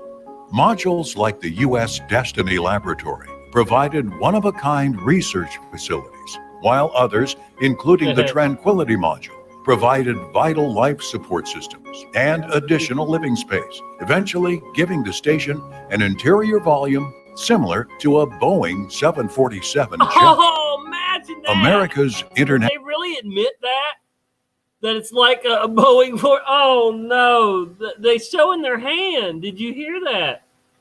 Of course it is, because that's where they film all that shit. Come on, man. Wow, they just told us. It's a Boeing Force whatever. We'll hear it again. That's too much. 747 jet. Station, an interior volume similar to a Boeing 747 jet. America's international partners contributed additional segments to expand research capabilities to international science and engineering professionals worldwide. Right? The European Space Agency contributed the Columbus Laboratory, which is connected to a mission control center in Germany. This addition has enabled station crew and Earth researchers to conduct thousands of experiments in weightlessness for life sciences, Ashley, material you helped pay science, for that, didn't you? fluid Paying physics, taxes over and there other for disciplines. that It part also of it. provides another port for external investigations. These have ranged from exploring how bacteria can survive on a meteorite in space to measuring volcanic activity 400 kilometers below on Earth. Next came the Japanese lab, Kibo, with research facilities focusing on experiments in space Kibo medicine, lab. biology, Earth Pressurized observations, module. material production, biotechnology, and communications. Kibo has a mission control room at the Tsukuba Space Center in Japan. The poo-poo what? In 2005, Congress designated the American segment as a national laboratory, directing NASA to invite other federal agencies and the private sector to use the facility. Completed in 2011, the station is the size of an American football field and can be seen among the moon, planets, and stars as it zooms over your house. To date, the station has hosted crew members from 17 countries, doing research in over 50 disciplines. Remarkably, 83 countries worldwide have used the research facilities. The completion of the International Space Station was one of the crowning achievements for NASA's Space Shuttle program. The workhorse spacecraft bore the majority of what is now the International Space Station into low Earth orbit, completing a task that no other vehicle could achieve. The retirement of NASA's 3 active shuttles produced a void in America's space transportation capability. Russia held the only astronaut transportation to the International Space Station. So NASA made the bold decision to open the door to commercial companies, investing to Elon develop Muskie. low Earth orbit capabilities in space by pioneering private companies and fostering a burgeoning commercial space market. The station already had several international government spacecraft delivering cargo: the Russian Progress, the European Automated Transfer Vehicle, and the Japanese H-2 transfer vehicle. But America became the first country on the globe to permit commercial entrepreneurial companies to develop the capability to deliver cargo and ultimately astronauts to the International Space Station. Currently, 2 American companies, SpaceX and Orbital ATK, have transported Big dildo. cargo to the space station with their Dragon and Cygnus spacecrafts. And in the years to come, Dragon, 2 of course. American companies will soon begin launching station crews course they from named it that. American soil once more. The International Space Station's role in the development of your He came future, from hell. as well as that of the United Elon, States straight from Space hell. Program, is enormous. The station is humanity's best proving ground to provide the biological, scientific, and This is engineering NASA knowledge needed to send propaganda astronauts safely on at a its round-trip journey to Mars. To continue worse, preparing of course. for this future leap into deep space, the station is being used as a test facility for for the skills and technology that will be needed. NASA is also planning an excursion to It capture looks like a boulder ceiling from an fan. Ceiling asteroid fan man, look. and What transport the it hell? to Earth's lunar orbit in the 2020s. The asteroid mission will use vehicles that are key components of NASA's deep space exploration strategy, the Orion spacecraft and the Space Launch System Heavy Lift Rocket. But research done aboard the station isn't only benefiting the explorers of tomorrow. Many things learned in space are already benefiting life right here on Earth. The human body's reaction to microgravity is similar in many ways to its reaction to aging on Earth. Studies in nutrition and exercise on how to preserve a functional body in space can be applied to counteract the effects of aging on the human body on Earth as well.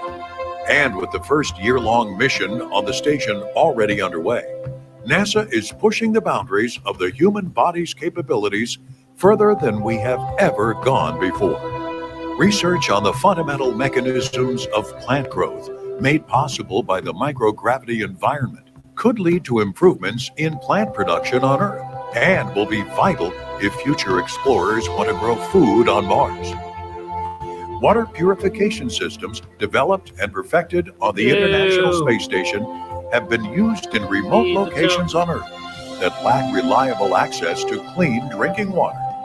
Technologies developed for a human Mars expedition, such as faster long-distance communication, 3D printers for equipment parts replacement, and expandable habitats for spacecraft, can be utilized in applications to improve life on Earth. Circling the Earth every 90 minutes, the station enjoys a unique vantage point and orbits over most of the populated sections of Earth. And drink it. Station crews have captured tens of thousands of images of the surface beneath them, documenting dramatic natural events like volcanic eruptions, earthquakes, storms, coastal erosion, flooding, drought, and tsunamis. Station cameras have also performed invaluable services to Earth, ranging from agricultural and ecosystem diagnostics to tracking ships crossing the seas. Commercial research and technology development are major growth areas made possible by the station's role as a U.S. national laboratory. The number of commercial research and technology projects increased from 3 in 2012 to 107 in 2014. Companies of all sizes, including industrial leaders, are using the microgravity of space to test and develop products. With an eye on the future, the station provides thousands of students with the opportunity to design and launch their very own experiments into space, developing the next generation of American scientists and engineers. Today, NASA and the International Space Station invite you to join us for the first opportunity in history to participate in the academic challenges and commercial opportunities available as NASA travels beyond Earth to understand and explore the solar system. Join us as a participant or as an interested world citizen as NASA takes many more small steps for man, but giant leaps for mankind. Giant lies for mankind. Giant lies. Naysay. Garbage.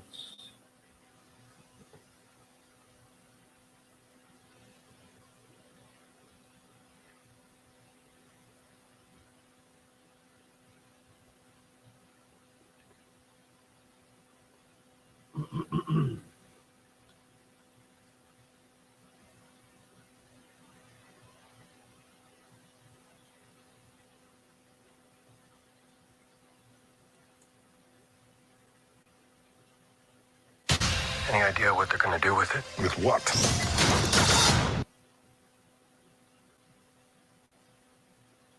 5 facts that prove the Earth is flat. And this is a satire, so he doesn't believe the Earth is flat. He's just a jerk.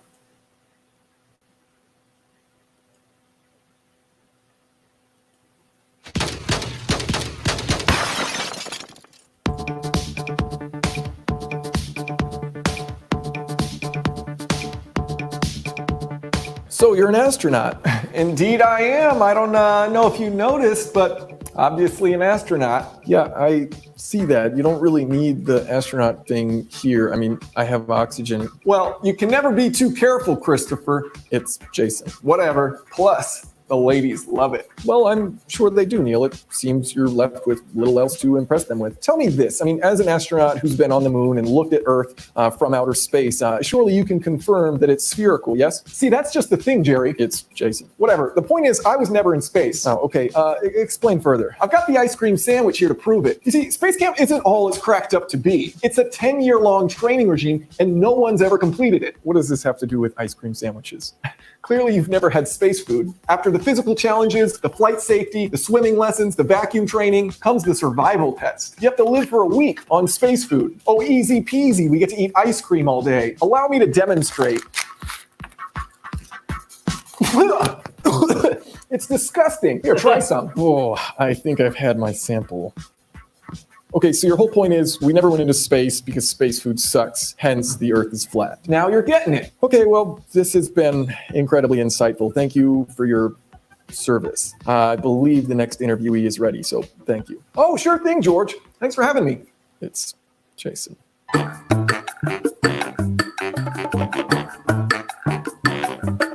Thanks for joining me. Could you state your name and profession? My name's Jordan Frisbee, and I'm a professional chef. Hey, I've brought you this. Oh, thank you. Fascinating. Yeah, I was just eating space food.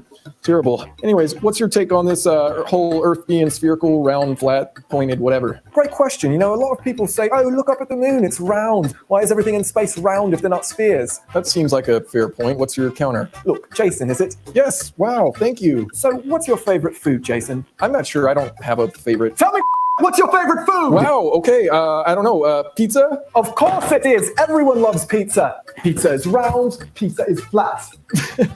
Oh, God.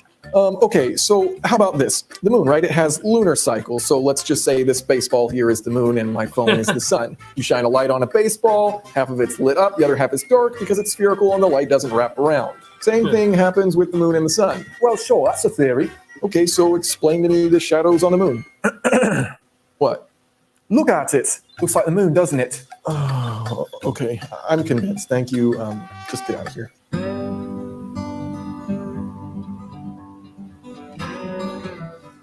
This is a nice looking garage you've got. Say thanks for the free OJ. Oh, that's not...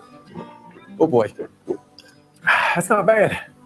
Well, I'm Jason. It's nice to meet you. Likewise, my name's Clint Westwood, and I'm a space cowboy. You're a space cowboy? Yes, sir. Oh, good grief. That's a profession, is it? Oh, it most certainly is. Typical city folk response. Always knew y'all dumb. Okay, I'll just try to expand my views. Let's just get right to it. How do you know the Earth is flat? Balls. Excuse me, what? Balls. Okay, let me break this down for you. You got any sand? Oh, sure, here you go. Well, that'll do. Now, do you think the very first person who drew a map, you think they drew that on a sandy beach or on some spherical rock? Well, of course it was in the sand. Every map you ever seen's flat because Earth's flat. It's that simple. Globes aren't flat. Nope, they ain't. Balls ain't flat. And people love balls. Footballs, baseballs, soccer balls, green balls, pickleballs. That's just a pickle. Lime balls, basketballs, apple balls, tater balls, egg balls. You just went grocery shopping. Now, at this point, you're probably thinking, you sure do talk about balls a lot. That's true. I do love balls. Anyway, those smarty party politicianal folk came up with a way to help teach people about geography. So they put a map on America's favorite thing, balls. Well, that backfired. Now everybody thinks the Earth is round. Still ain't nobody know where Uzbekistan is. You're right. I have no idea where Uzbekistan is. Mm-hmm. Pickles and balls. Okay.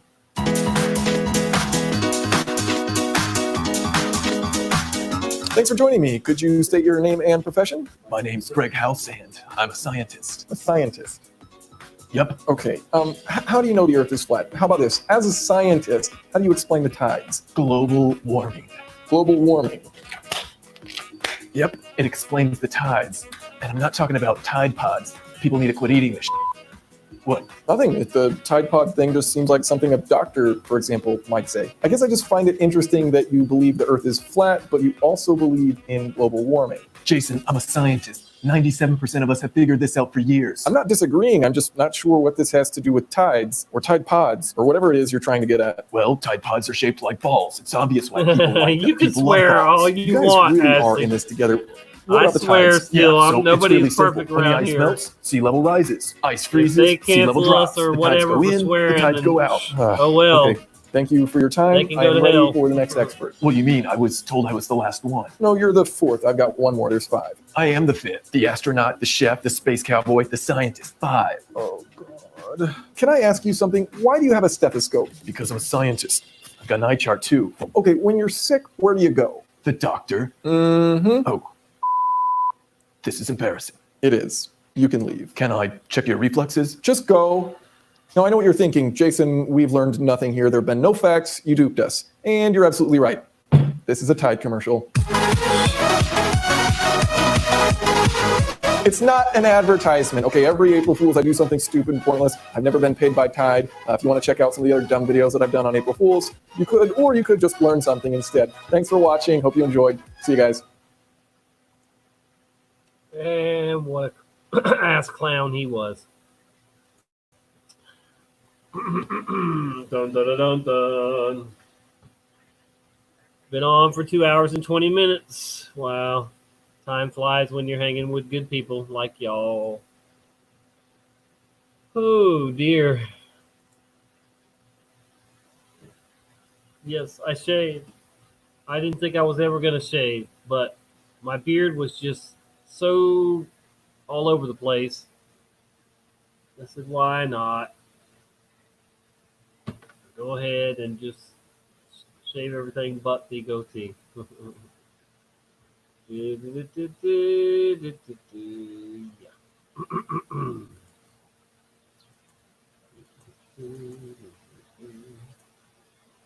All right, so no, I didn't enjoy watching. I'm sorry you didn't enjoy the NASA stuff. I didn't enjoy it neither, but it is it is good to keep your enemy closer, see what they're putting out, what they're trying to deceive the people with.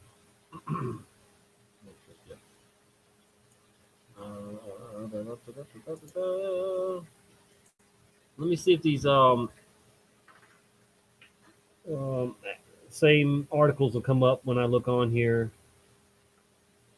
that I saw earlier that I wanted to talk about. Let's see.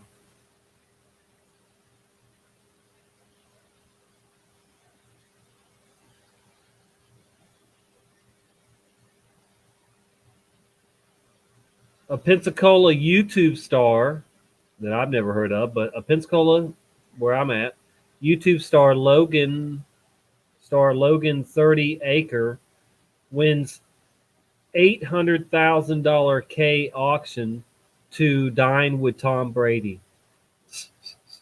Wow. Whoop-de-doo.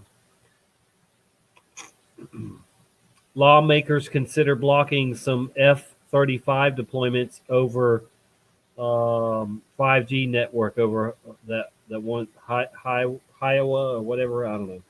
Whatever.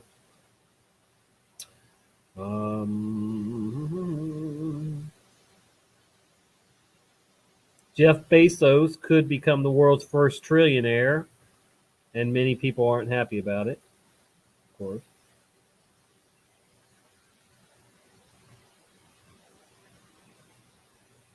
Here in my county, Scambia County School District virtually recruiting and hiring new teachers.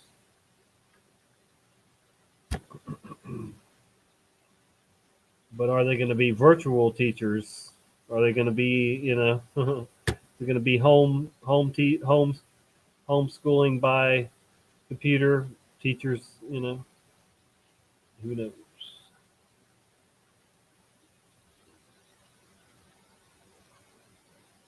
Rare photos show Steve Jobs having lunch with Google executives. They all one big family, evil corporation. New Netflix documentary asks who killed Jeffrey Epstein. Wow. Official trailer.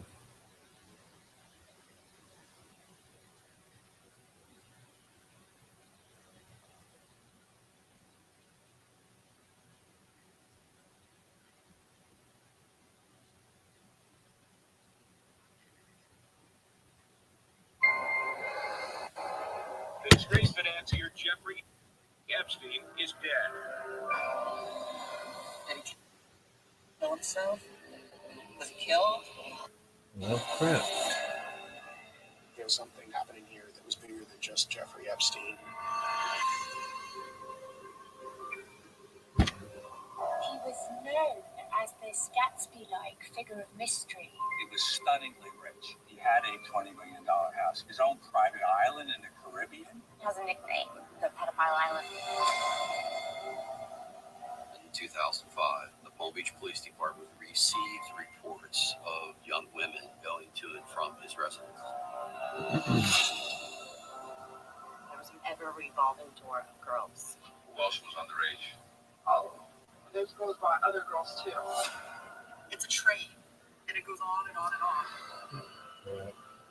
This case would put him in prison for the rest of his life. Have you ever solicited a minor for prostitution? I would invoke my Fifth Amendment right. Somehow, his lawyers had worked out a deal with the U.S. Attorney's Office. It was more evidence of the fact he was powerful and he could fix when everything came up. This case was one of the worst failures of the criminal justice system. There was no way that anybody could look at this and think this was okay. There are enough survivors that refuse to give up. I want justice. But he did not act alone. None of them have been held accountable. Start digging into his life, pulling out this spider web of people. This is the tip of a much bigger iceberg. Take them down. Take everybody down. The monsters are still out there. You took our freedom, now we're going to take yours. That's what triggered this, guys. Think about it.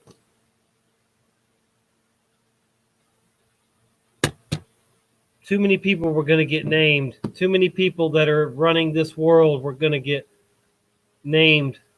They had to kill him and just put their foot down on our throat like they're doing now. Matt is in Australia. He's been on here on this show many times with me. While we're at it, I guess since I'm still live, I'm gonna go ahead and put the link out there. If any of y'all want to join me for a minute or 30 minutes, whatever you want, anybody, go ahead. We can talk, chit chat, whatever. But yeah, so a lot of stuff happened. Was triggered by the Epstein crap. We're in the apocalypse, and that was just one of the first big things being revealed. You know, all evil is being revealed. Well, hello, good sir. Well, hello, good sir. Nice to see you. How are you doing physically first? Oh, physically, I'm. Huh? You can see my scars. Oh, There's I a never little- saw them. No. Yeah, it's kind of like too much light, but yeah, I guess. But yeah, so yeah, I mean, they no, I'm did a just good job. making They it did a up, good but, job. you You're know, saying? I'm okay physically. You can see I'm a fucking panther. You got tiger blood. Fucking jaguar. You got tiger blood. I can't hear you. Put your clothes back on. Oh, now I can hear. Are we good? I can hear you. No. Are we good? Cappy, can you hear? Mad, can you hear? I can hear. I was getting a phone call and I had to deny it. Gotcha. Yeah, I haven't been paying attention to my phone because I've been live, but good to Am I see loud y'all. enough? I should probably put my earphones in, but we'll see if we have a problem. Yeah, Matt's coming back. Oh, he's rolling one too. Yeah. 16-minute countdown to 420 somewhere. The voices are very low. You might have to go out and come back in, Cappy. Now that Okay. yeah, and I'll bring you back in. Easy as that. I screwed it up All again. right. I think we should be There we go. good once he comes back in. Can you hear me? Oh yeah, I got you. Tommy? Yeah. Good. Yeah. But yeah, it is a little low though. But but I can hear you. But I can turn mine up. I can get closer. Is that Yeah, better? it was probably my volume. But come on back, Cappy. Come on back, Karen. We want you. Yeah, please come back. Oh, Voynich, were you showing us your operation scar? Man, my other Sorry? computer. Were you showing us your operation scar before? Is that what I jumped in on? All right. Voynich, did you hear what he said? No. Hey, Cappy. Something about operations, but I'm glad that Cappy is back. Yes. Thank you. Yes, thank you for coming back. Cappy, I don't. If I put my face on, I got tape on my face because when I got in a wreck when I was about 14. You're fine. I got You're fine. Don't show your face when you have tape on your face. I don't like that. Don't laugh at I'm me. not kinky like that, Cappy. You know. Yeah. I like you like that. I got in a wreck when I was 14, and it was Tape on my it was face. a Chevy, and it was not shattered. It was not the non-shatter glass. It just shattered in my face. So it's coming out now. Wow. Wow.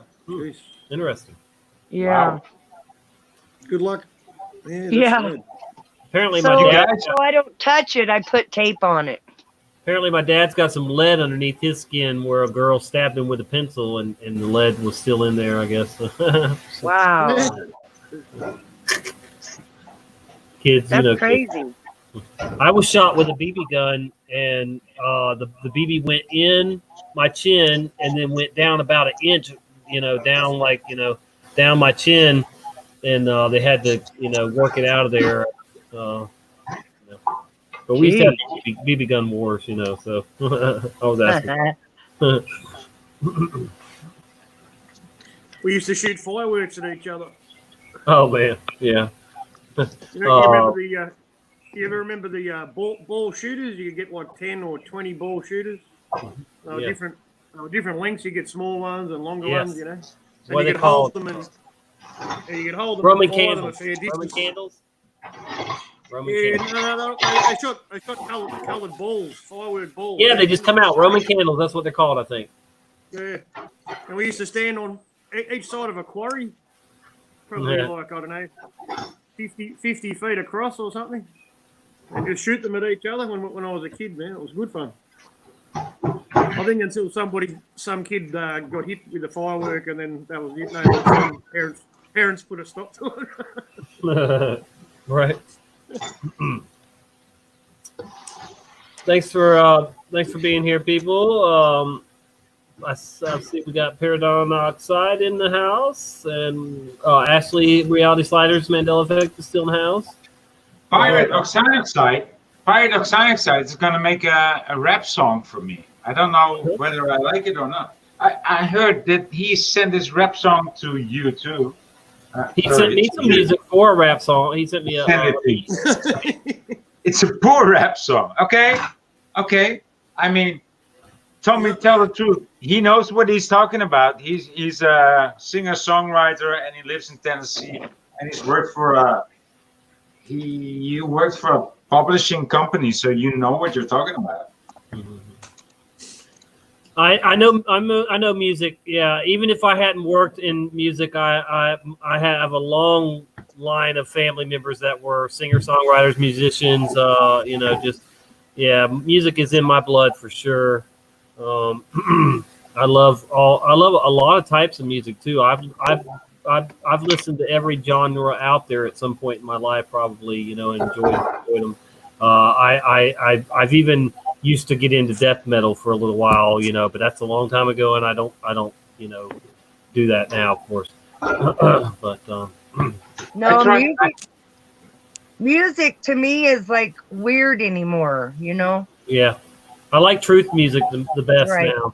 Right. Truth music does it for me, and I think Mad obviously has a real love for truth music, and he's introduced me to quite a few good ones.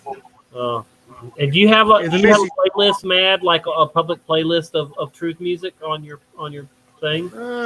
No, Maybe you no should do that music. sometime. Yeah, I should.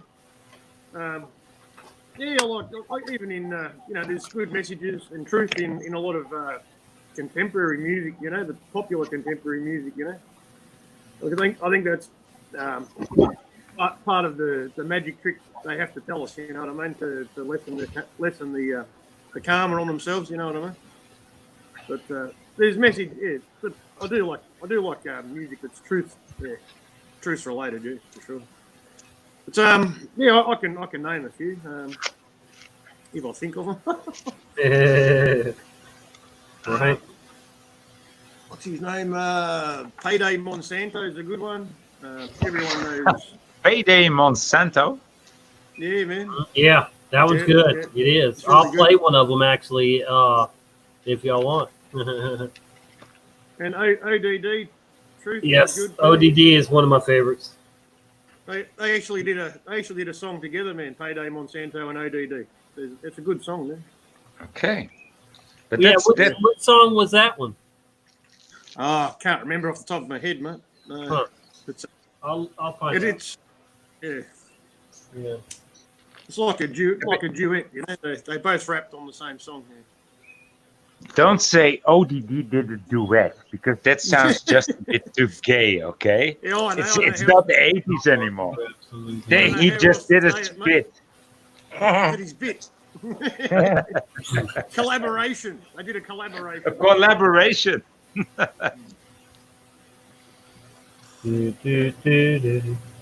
Yeah, well, I think that it'd be great if more artists did stop just singing about the world and all the crazy crap that the world loves to do, and and spread some truth. I know that it doesn't make them any money, but I mean, man, at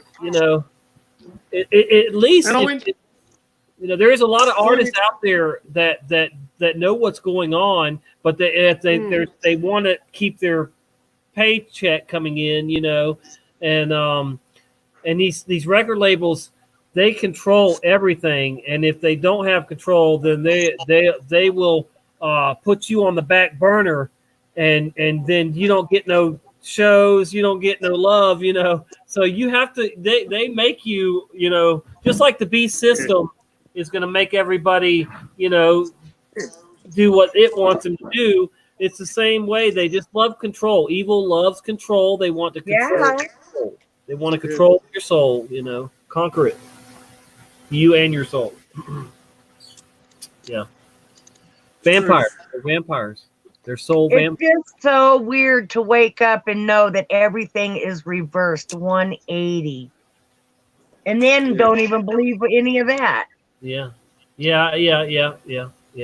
I feel horrible for people that are starting down rabbit holes today that I went down 25 years and plus, ago, because there's so much more crap out there now, the deception is so, that's why, I feel sorry for people that in general that just wait, that think I'm just going to wait till the very last minute or whatever when I see the devil, in front of me or something, to prepare myself, That would be nice. I would like to see the devil in front of me, like with his red face and his yellow eyes and his black pupils and his white horns above his head. I would like to see that. But I think in the Bible it says we're going to be amazed at what we were very afraid of. Right? It's just a little old flea, probably, just a little flea circus. I know. I know. I see them daily. I see this motherfucker daily. Yeah, you do. Yeah, you do. He only has power over people that give him power. It's in the people, man. Yeah, it's in the people. They've taken in the spirit, man, of the devil, man. Yeah, they're satanic. They've become satanic. They've become possessed by the demon beast system, man. And yeah, they've given up their humanity, man. Yeah. Oh yeah. I see it happening in this little tiny town. It's like, wow. As the delusion grows stronger. See, people that just say absolutely no to truth, like it's evil, and don't we get that all the time? You talk to somebody about the truth. Oh, get away! Yeah. anything to do with facts, or showing the card. Or even, Tommy, even a question, not even about a fact or truth, just a question is even. Right. I mean, a question is so offensive these days. You can only pone a question for affirmation. For affirmation, you can only propose a question for a like, but not for a dislike or for something that's in between that. But you can say, you like this, don't you? And then you will say, yeah, I do. How are you? Yeah, I'm good. You cannot say, no, I'm not doing too well today, because people will have to stand still and listen to you. And that's not what they want. No. It's simple as that. If you're not entertaining them, they're not going to listen. They want to be entertained. They don't want to Exactly. be informed. Yeah. Yeah. Well, that's why we get back. I say people with that are artists of some kind need to use their platforms and their opportunities that they're given to to stand up and speak up. And I don't understand people that don't understand activists or protesters. Now, I'm not saying we got to go out there and join the mainstream protests and stuff. Of course not.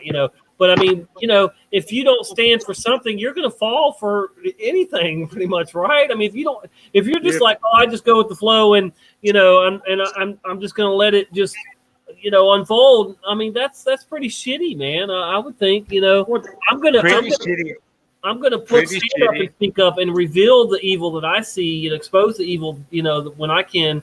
And that's the way. If everybody was that way, then evil wouldn't have a place to hide, would it? It's getting stronger and stronger. It's like, as we have to learn a new way, it is strengthening us to be able to stand up and speak. I do not consent, and not even worry about what people think anymore. It is time. The people that stay quiet, all the actresses and all the artists and stuff that have been abused by the system, and all that don't say anything and allow it to go on and be like, like nothing's going on. That is disgusting to me. That is partaking in evil by consenting to it, by condoning it, by not exposing it. They're traitors. I did the same. I exposed the Boy Scouts. I was in the Boy Scouts, and then when one of them tried me in an inappropriate way, I knew from then on, that for the most part, that was just a bunch of predators out there. I mean, I didn't say that all of them were, but man, it sure, it came out years after that there were a lot of people preying on children in those programs. But there's just too much evil out there that people just let slide. That's right. And that's what led to today's mayhem and chaos. It's very sad. If you do nothing, the evil just flourishes, mate. It just continues. It's not going to stop by itself. Sure. Right. Welcome back, Ashley. Thank you for coming back.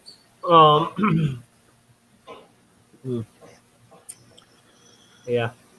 Yeah. The health system is.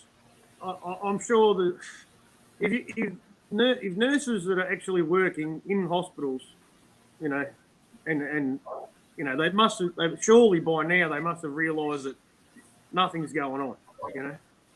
No, not necessarily. They could be so delusion mad that real delusion that we all know about, that whether it's self delusion or God put on them, Satan put on them, or whatever. But these people they don't have the common sense. They don't have the discernment. They don't have the eyes to see through. And so it's like you can stand there and tell them that they're wrong, or that they're doing wrong, and they're still just it's almost like MK MK Ultra.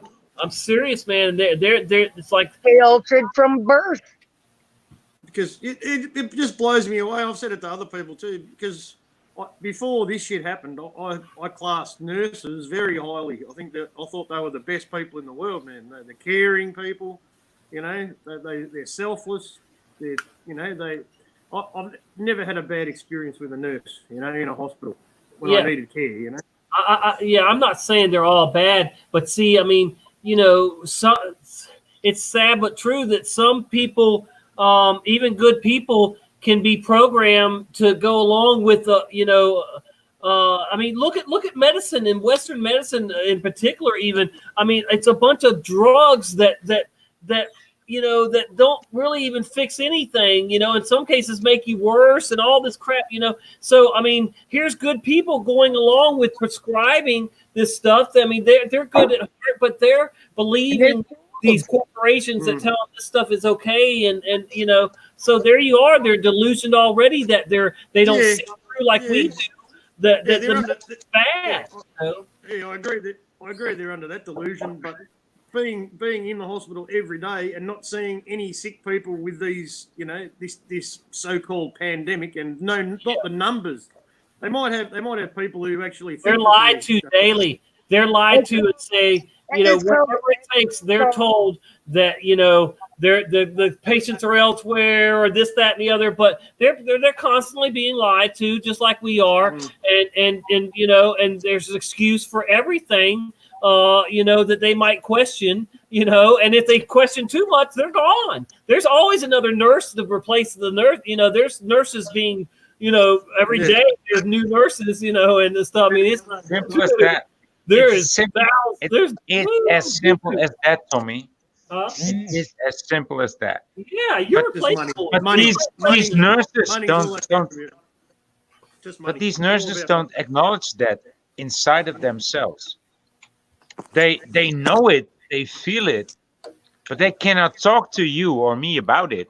And nurses are paid well, real well. I don't know. Get that? I don't know. Oh, I never been with a nurse. Yeah, well, they make. You tried Boynick when you were in the hospital. They make $30 to $40 an hour. No, I didn't. No, I'm not like that. Nurses make $30 to $40 an hour here, and they get all the overtime they want if they want it. Oh, wow. That's huge money. Huge. I should have tried, Cappy. Yes, you should. Now. I should have. Yeah. I had a chance. Well, that's all right. If they're not equally yoked to you, you don't need it. We love you too, Ashley. I left them with a whiteboard full of Kaufman's information. So that's awesome. Yeah.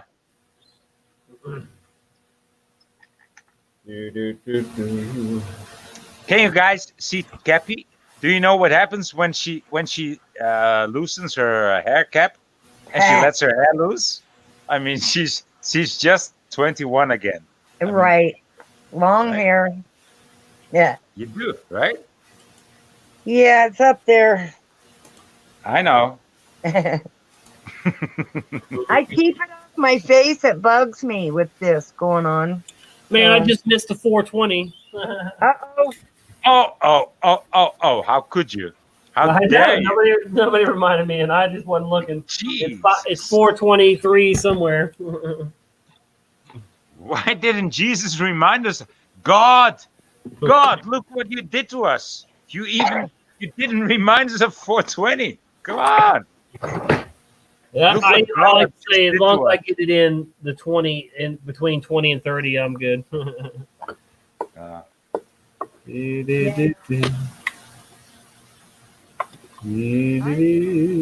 Natural that I try to make everything to help people without them having to have that one synthetic, you know? Yeah.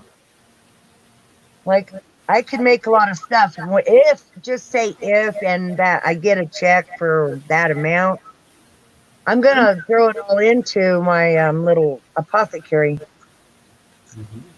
Nice. You say apothecary. It Yeah. sounds like apotheek.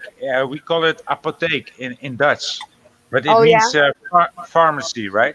Yeah, natural. Farmacia. Farmacia. Yeah. So how do you say it again? Apotheek. Oh, we got Ashley. Let's hopefully she'll won't have any problems. Hey.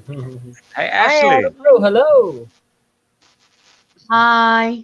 Hi, Hi. everybody. Hi. Hi. Hi. Pie Man. Hi. Nice to actually see you. Right. Hi, Karen. Hi. Just making a coffee. I'm sorry for gate crashing. Just making I'm sorry coffee. for gate crashing. No, we're glad you're here. Oh, You're fun to I've watch. got mine. I've got mine. You're fun No, to watch, the Ashley. reason. Pardon? I said you're fun to I'm watch. fun to watch. Oh, thank you, honey. Yeah. No, the reason why I leapt on here, really is because I've on Facebook. I do a lot of activism on Facebook because I reach far more people than I do on here. This is a Mandela. Right. This is a Mandela there. Yeah. to me. And Cool. I posted something the other day that was well, it was actually a document from, and it was from the Office of National Statistics and the Passport Office were giving doctors advice on what to put on the death certificate. Oh my goodness. Now, right, and it said on it, it's about using your own discernment as to whether you put COVID-19 on or not. Anyway, it came in three actual pieces of paper, the document did, and I posted it in separate bits. Now on Facebook, I noticed that if you just post something without actually speaking about it, it gets through to more people. The minute you start ranting on, you know, the algorithms get you, the AI gets you. So I just posted it. Anyway, a doctor who was actually somebody who I'd known for some years through my activism came on RC, straight away comment, basically saying that I was just spreading propaganda and that I didn't know what I was talking about. So we had a to and fro, a conversation for some time on the thread, because I believe in doing things out in the open. Right. And said to her, look, I mean, I totally understand what it means when it's saying on the actual piece of paper that it's your own discernment. If somebody's showing signs of COVID, you can write that without testing it. I know what it means. I'm not stupid. But the woman was, I mean, I stopped actually caring about her being a doctor at this point because she was really talking down. And I said to her, look, I said, please make a video. You're a doctor. Please explain this to people. And she said, no, because I want to keep my private life private. And I said, look, it's really important, please. Wow. Please, you know, doctors are be heard. Please tell, if you're telling me, you know, I'm putting this up and you're telling me that it's propaganda for putting it up. I said, so please explain to other people what this little bit means. Explain. I said, in fact, go and get all 3 bits of the document. They're all individually on my wall, right next to each other. Because she said, do you expect me to go through the whole thing? I said, no, just the highlighted bits, the bits that are concerning people.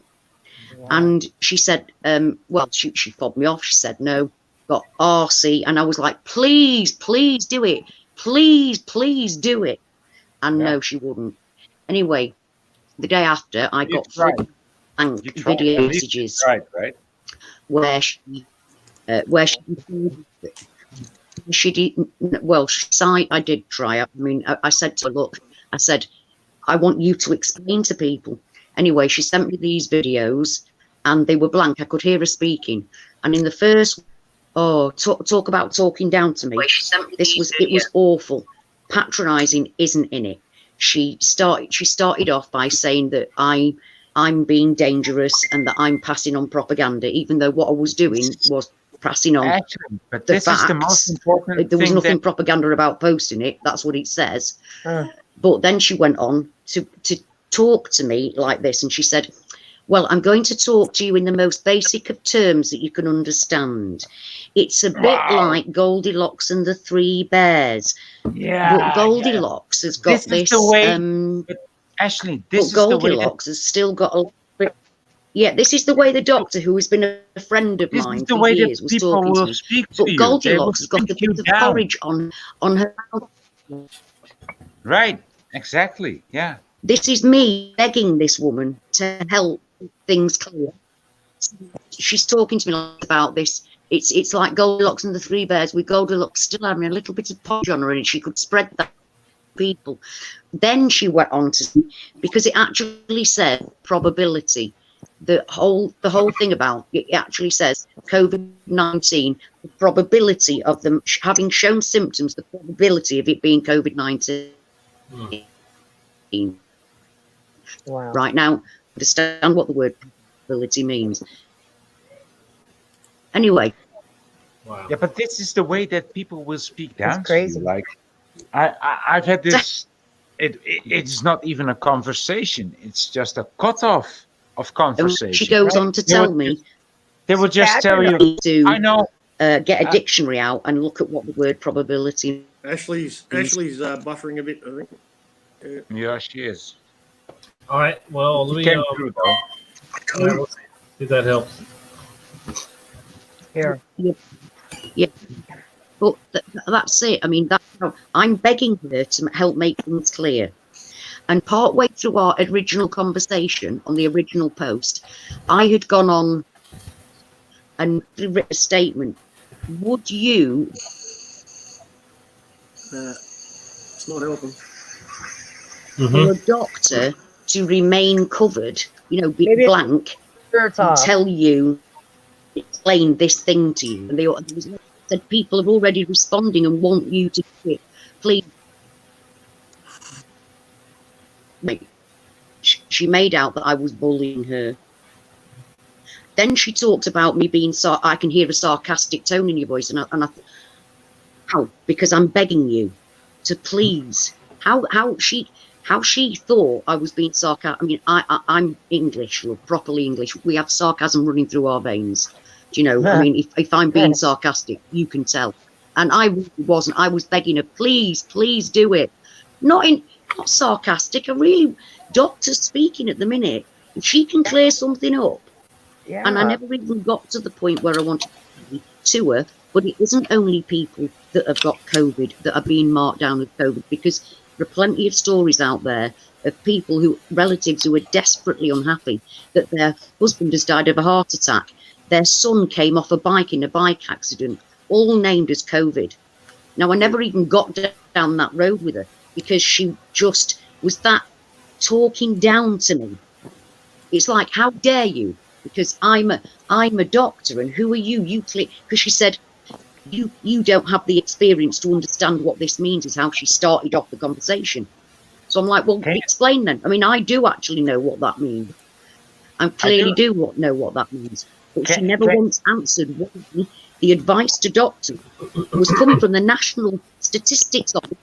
Well, can you imagine, Ashley, how afraid I was to go into hospital, because I was 4 weeks ago I was in hospital, and the day because before I got into hospital, the day before I got into hospital and into surgery, there was tests running on me, like echoscopy, right, and the blood tests, and it's it's nothing too serious, or they didn't say anything at all.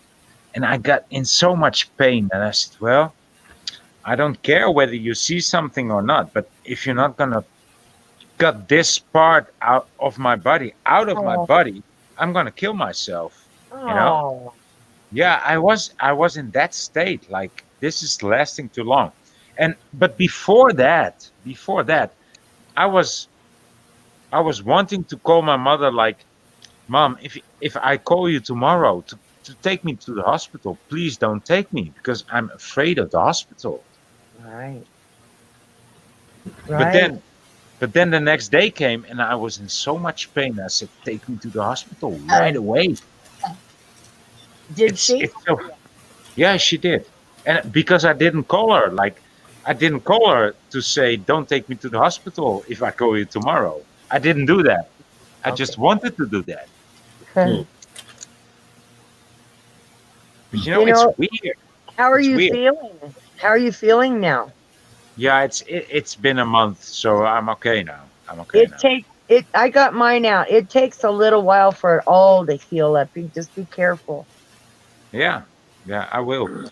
But you know, my fecal matter is okay, and it's yeah. We're not gonna talk about that. Right? No, but that's a good thing. Yeah. Good.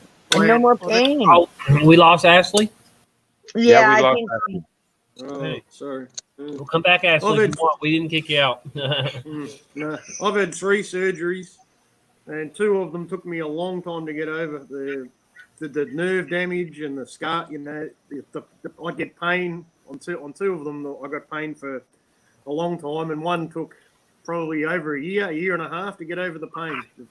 Wow. The Wow. first major one, it was a hernia in my stomach. Wow. And I had 2 hernias. They found the other one, but I had this. This is an emergency because my I told Tommy this before. But, Yes. It was emergency surgery because my large intestine was perforated, and it was leaching into my stomach cavity. So I was in dire straits. But that surgery that it took me a long time to get over. The pain wouldn't go away. I had it for ages. Well, it's not. We're not supposed to be cut open. No. Right.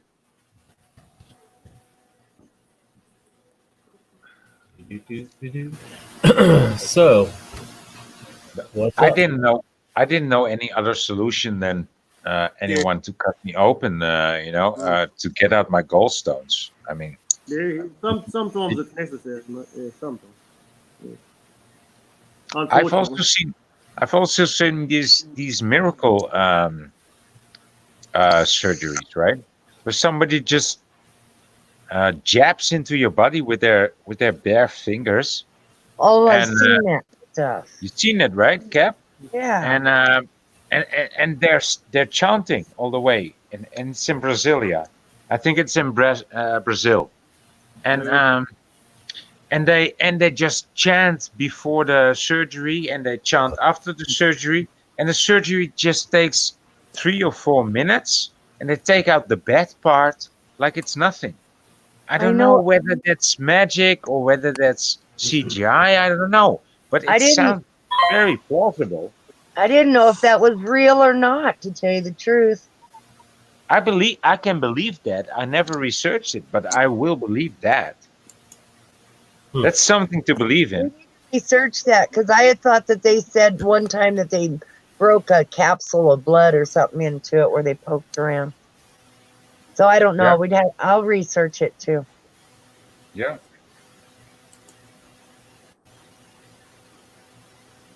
So what's going on in your world, Tommy?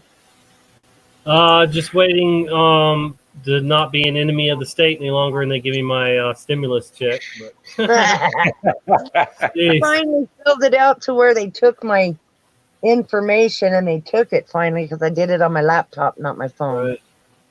Yeah, I did mine when I was, when I was supposed to, when they first came out with all that crap, and mine was supposed to be in my account. It said on the 30th of April, and that me and many others in my same boat, same bank and everything. I was on that boat too. It sunk. Yeah, I mean, I don't even need it for me. I'm trying to get my daughter a decent first car, and so I'm just waiting to put that money with my money and get her something, She's fixing to make me granddaddy in like 3 weeks, so I'm running out of time to get her She needs a car. Yeah, she needs a good car, good, safe, and running, all that good stuff. Good. So that's what I'm dealing with at the moment. Just waiting for that to come through. I'm debating having a yard sale this weekend to get rid of a lot of stuff. I live in a 1-bedroom house, and it's clustered. Just there's stuff everywhere that I could get rid of. That I get a lot of stuff given to me or as payment of helping people remove stuff they don't, hoarder stuff, or somebody dies and they don't want to deal with the stuff anymore. I'll go in and get rid of, whatever they want gone. I've done that for a lot of people around here that, Tommy. one reason or another. And so I've ended up with all these hoarders. I've become a hoarder, helping other people's hoarder problems. It's like, but, He's a hoarder. Yard sale will help you out, mate. That's good. Yeah. There can be some valuable stuff inside of that shit. Oh, there's all I've got so many tools I'll never use. There's tool boxes, big and small. There's just all kinds of hardware stuff and screws and bolts and things. Just books and just all kinds of things, man. Just antiques. There's there's. Right. But these tools that you gather. Just if they're worth nothing now, just wait 2 years and they're like worth $1 million. Yeah, I've got Right? big pipe wrenches, big crescent wrenches. When I say big, they're like 2 feet You long. must. So, You will understand, and I think you know that they don't make those wrenches as good as they do it now. Exactly. Yeah, it's all good stuff. Yeah. So that's worth a lot. That's worth a lot. They're made to last, man. Yeah, that's right. I've got a pipe bender sitting in my living room that you can make car exhaust with. It's sitting there waiting for somebody to buy it. A couple people are interested in it, but it's like it's just a big heavy bunch of crap sitting there in my living room. Yeah, it's nuts, dude. All electrical tools, man. If they're still working and serviceable, they're repairable as well. That makes them that more valuable. Right. I've got testers and different wrenches for all kinds of shit, man. It's crazy, dude. There's a lot of stuff. It's overwhelming. When I go just to do my little shed, when I go and take everything out of it, and I want to go through it all, it's like a half a day just to go through what's in there alone. And then, like I said, my kitchen, my living room, my bedroom. There's just stuff everywhere, dude. And it's like eventually, it's got to go. I don't even really like stuff anymore. I never was really huge on material things. Cars maybe, but I've lost everything I've owned like 2, 3, 4 times. I don't even know now. It's crazy, but for one reason or another, I've lost everything I've owned, and several times, and so you lose the attraction, the desire to have the stuff when it's so it can be gone so quick, and then has been taken. So I've lost stuff here at my own house forever. They call possessions for a reason, man. Ashley said, "What are you doing, Karen?" She's going through her dabs or something. I don't know. A moon rock. So you take a bud. Yeah. Okay.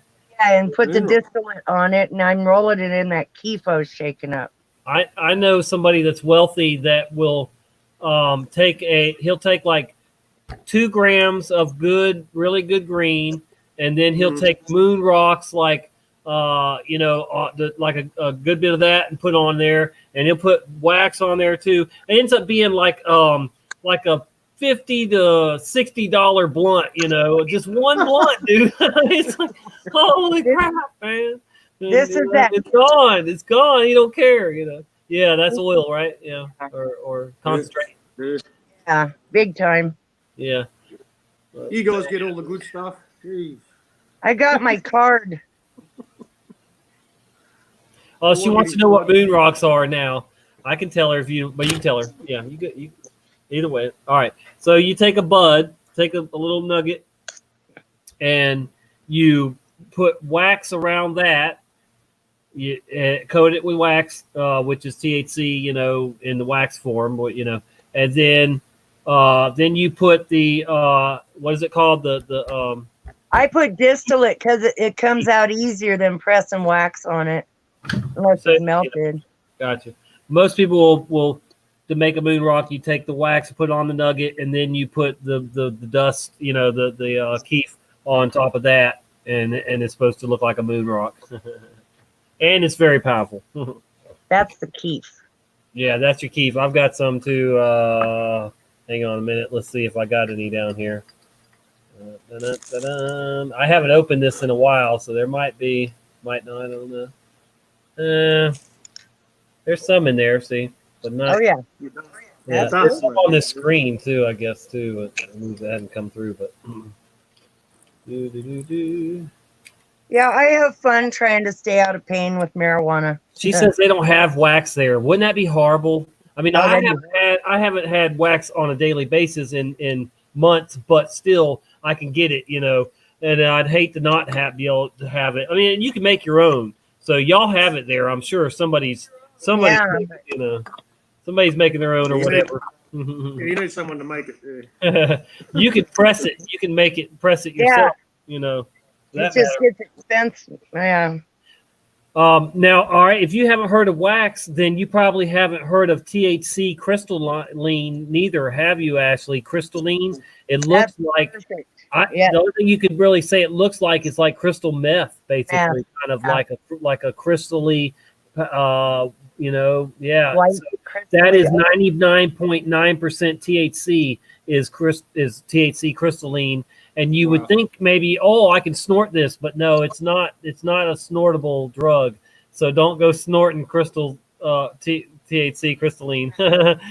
But you can smoke it, you can vape it, and be instantly toast. Right. You'd be toast. I mean, you're just doing the pure. So it just, it would hit you like quick, like a ton of And bricks. then you can that shatter or whatever with a tool. Yeah. I got a bunch of tools. I'm crazy. This we're is all, my we're all a favorite. little crazy, and definitely we're a little peculiar, but that's all right. I tell you, I was in a clinic, and they were giving me Vistaril, and I was like, wow, I don't even need you guys. So I went out of the clinic, and I went in for it for a reason, but not a bad reason. And I got away from that, and I just started using marijuana when it came legal for me because I didn't want to do it not legally. And I dumped a lot of synthetics, a lot. Now we got to tell her the difference between like cocaine and crystal meth. If you had cocaine and crystal meth on a table, one would be like a real powdery fine, and the other would be like a crystal, like little glass, shiver. Yeah, and that's what crystal THC crystalline would look like just shivers of glass or whatever, chopped up. Where cocaine is more like the powdery whatever. Yeah. I watch a lot of drug shows, and my dad was a cop, so watch a lot. Yes, no. I've never done meth, neither. I've never even done THC crystalline, for that matter. So I mean, but it's expensive and rare, I mean, but you could get it, I'm sure, in some places. Yeah. California, I know has it. Colorado has it. Arizona's got it. Wow. Definitely. It's expensive. Down here in the pit of hell. Yeah. No, there's no such thing as a dispensary here. We don't have any. Yeah. Grow your own. Hey. Somebody is. I can't grow yet. My kid's still on probation. I can't grow it yet. Yes, Lori. Peculiar is good if you're a believer, I guess. Book says we are peculiar. Yes. Peculiar. I like that word. Peculiar. That's a good word. How are the restrictions going in your area of Voynich? Are they still like you got to wear a mask and all that?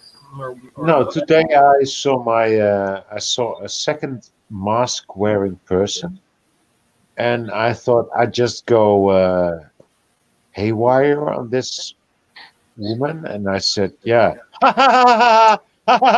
here's a masky. Look at her, look at her. It's beyond April 1st. Come on, you're being fooled, bitch." But she looked at me like she was deaf too. So yeah, I didn't make any progress there.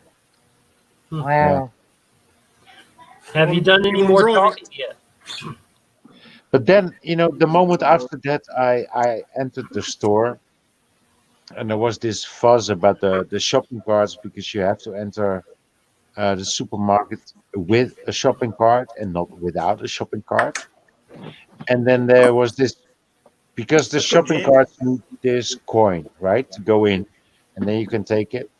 And since 2 months, they gave these shopping carts for free while they clean it, so you don't have to put in your coin. And really? somehow I walked through it, and I got through the gate, and then this 14-year-old motherfucker gets to me, or 15-year-old, and he says, "Sir, sir, sir, sir, sir." And I was just like, no, I would just walk on. "Sir, you really need a shopping cart to get into our store." Oh, okay. Thank you very much. I said, "Where can I get a shopping cart, please?" You can get a coin at the service counter, and after that you can get a card. I said, "Okay, thank you very much." So I go to the or to the service counter, and I said, "Somebody just told me that I need a shopping cart. Can you please provide me with a shopping cart coin?" And she said, and then she responded, "No, sir, the shopping cart coins are gone, but you can make a pin transaction here, and you can pin 50 cents." I said, "Okay, thank you very much." So I just continued my route.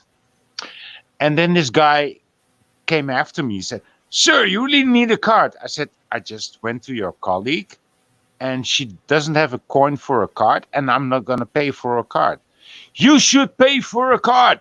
I said, "Yeah, Wow. I know, but I'm not gonna pay for a card. And by the way, bitch," I mean, he was 15 years old. He was telling me how to act and what to do. I mean, that is Hey, just the system word, failure. Sorry. right? And so I said to him, like, "Bitch, this is taking me far too much time, and I'm just gonna deliver my groceries and take my groceries without a fucking shopping cart, okay?" And by that time I was done speaking, he was gone. So Man. Gee, yeah, that was my small victory for today. I can't wear a mask. I have COPD. I just can't breathe with one. I've Just never heard of can't a store charging for a cart like that, neither.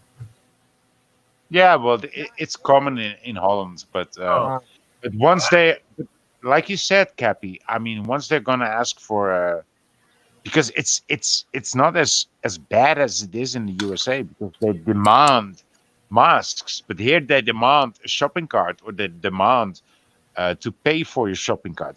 I will just keep on protesting. Right? In I'd put it in my shirt and carry it out that way. Yeah, We got to keep bucking the system. indeed. That's for sure. Yeah. Crazy money. I don't get too many places. I did go grocery shopping once through this whole time since I've been home. And it's just like I look at people with masks on.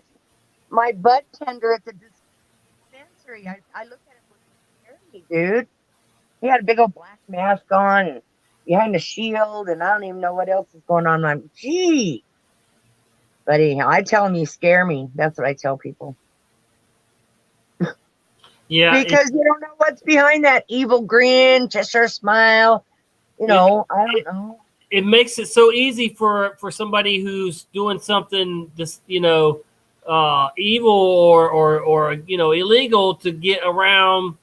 It's crazy. You wouldn't think that. Nobody. Nobody allows you to wear a mask. Disguise when you go into a store. Normally, you're definitely not allowed to wear a costume while you're driving. Anyway, you're not allowed. You can't. A clown can't wear their costume or whatever. I mean, it's just that's law. So it's it's ridiculous that we would all have to wear a freaking mask, and you don't know who's who. face coverings were banned in public in Australia last year, man. Before this shit started. But That's police great. officers, And then we got can wear their suits, right? They can come out dressed as police officers. When as a police officer, you don't have any more rights than I do. No, it's not because you are dressed up like that. Doesn't It's a costume. you mean It's just a costume, right? That's right. Yep. You got to think about how well programmed these police officers are. There's been a lot of money and time put into federalizing these police police departments and making the sheriff just a nobody and a summons passer outer. Basically, they've tried to take the power away from all the sheriffs and then give these stupid city police departments all these military weapons and all this power that that just goes to their head, and then they reward these officers so much that they just continue to go along with the New World Order agenda with no problem and they just don't they're violating us and it's like they don't see in themselves that even though they're might be good people or were at one time they've been so indoctrinated. I've been speaking with people and they are totally blind. They are totally blind. Yeah, we'll see you. I'll be back. You guys stay on. I'll be back in an hour. Okay, cool. All right. We might be on for another hour. Yeah. All right. Bye, Cabby. I love you. Yeah, love you too. Love you too, Cap. Love you too. No, but that is what I've been fighting too, Tommy. I mean, yeah. But it's I find it very, very, very hard to write to the highest official of justice in my country, right? I don't. How do you call that in America? How do you call the highest official of justice? What do you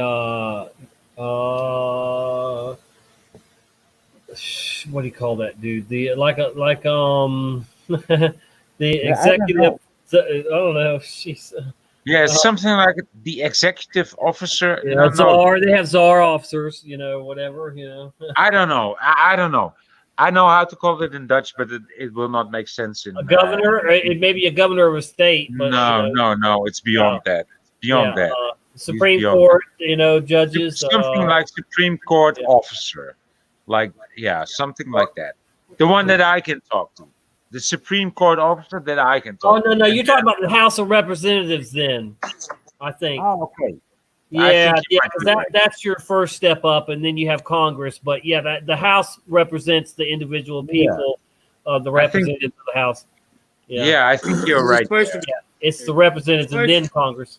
It's supposed to have representatives, yeah. We're supposed it's to be a different system in Holland. You're way up higher once you get to that level. You're way up higher. So, did you hear about the rally the other day, yesterday, or the day before in Holland? Was it Amsterdam? Yeah, that was on our Liberation Day. Yeah, your Liberation Day. Yeah. Yeah. Yeah, PK put a video up, mirrored a video that someone had put I was up. crying my balls out on that day. Yeah. Because I was just so sad on that day. And it took me about 3 days to recover because they are how do you say reminding all the people that died in the Second World War, and nobody, and then the next day everybody celebrates their freedom, and nobody celebrated their freedom. Yeah, a few people under surveillance of officers. Fuck that! I mean, it's midnight here. It's beyond midnight. I will not scream about it, but I was so fucking offended. Anybody that talked to me that day, I told them, do you know what day it is? You're trying to celebrate the 5th of May, and you keep 1.5 meters distance from me, and you think you're celebrating your freedom. These guys who died for your fucking freedom are turning around in this fucking grave. Okay, that's what's happening at this moment. And these people look at me like I'm crazy, like I'm crazy. It was the same on our day when our soldiers were sent to war, and they fought for our freedom and died for our freedom. Right. And that's what our whole country's based on. And everybody stayed home and commemorated the day by if they even bothered getting out of bed.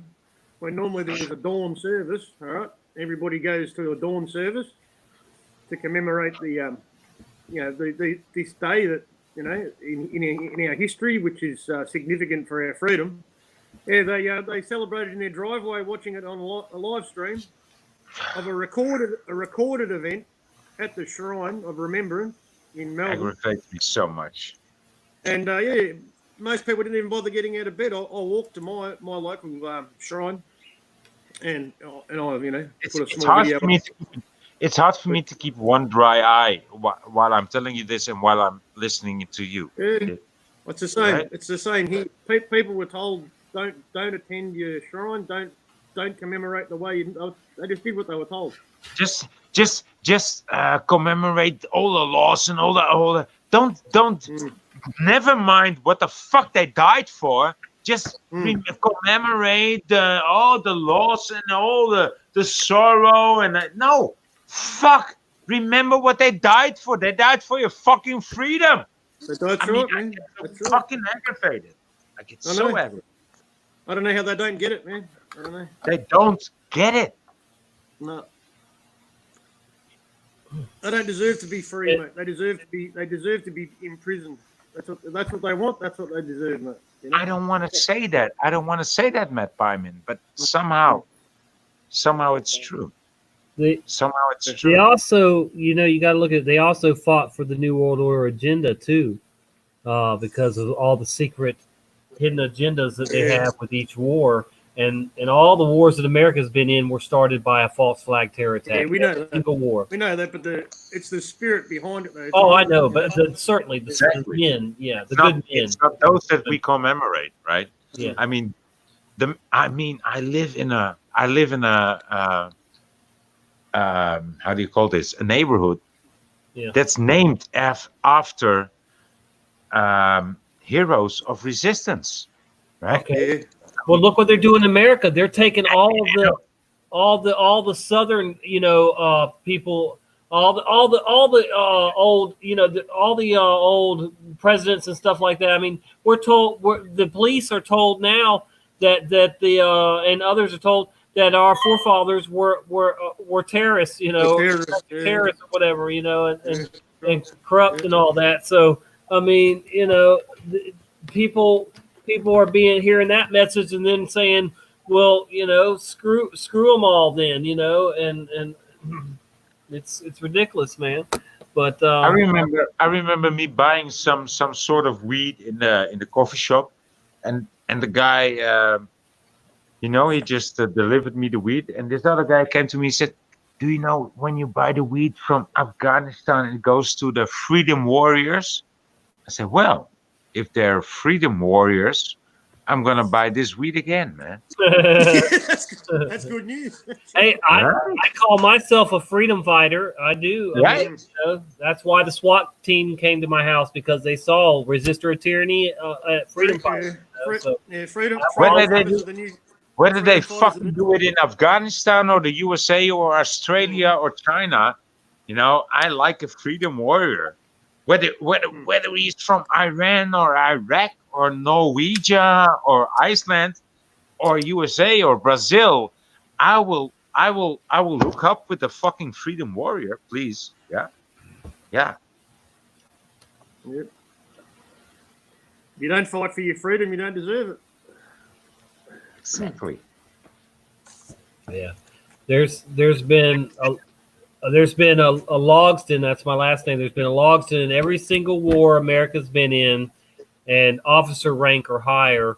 And there's been there's just, it's amazing how many of my family members have survived.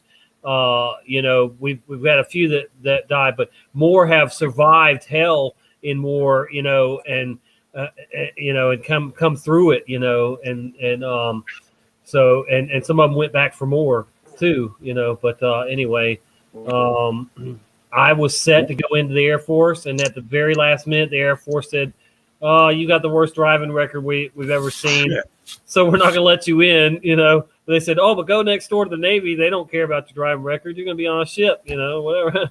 So, and I went next door and had everything ready to go in the Navy. And then at the last minute, my grandfather and my dad said, "Oh, we hate the Navy. You're going to hate the Navy." And I just changed my mind, and you know, but we weren't at war at that time. I wanted to serve my country, you know, and I wanted to be a jet mechanic. So I could have done that for either one, the Air Force, the Navy. But yeah, they didn't like that I was a young guy with a bad driving record. But most people young have bad driving records anyway, I think. But I don't know. I was quite the daredevil and racer back then.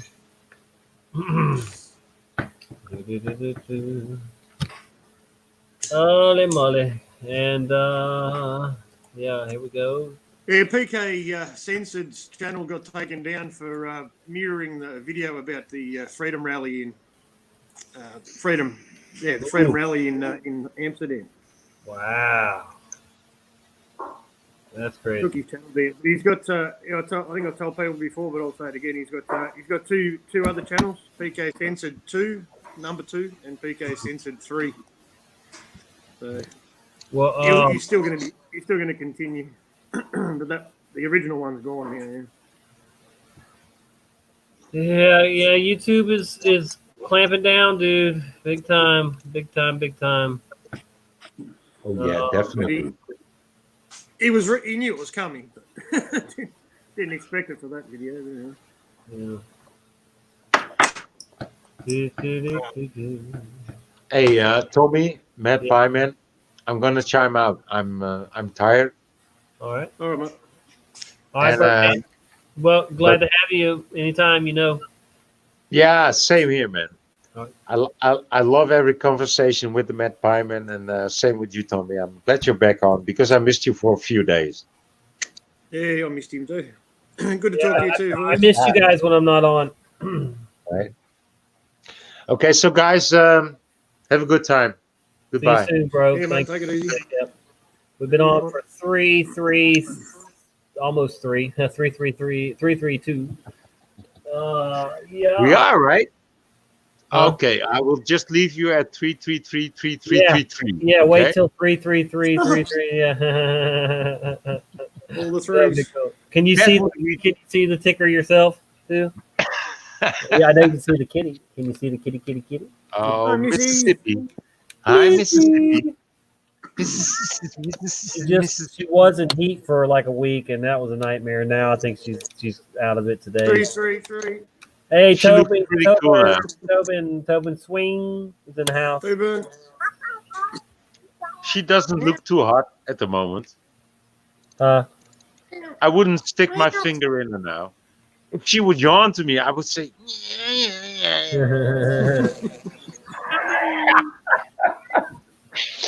Okay, guys, it's time for me to chime out. It's almost. Just about Hold on, it's 33333. Hold on, we're right there. but now it's 3. Okay, bye, guys. 3, 2, 1, 3. There it is. 33333. You got all the threes.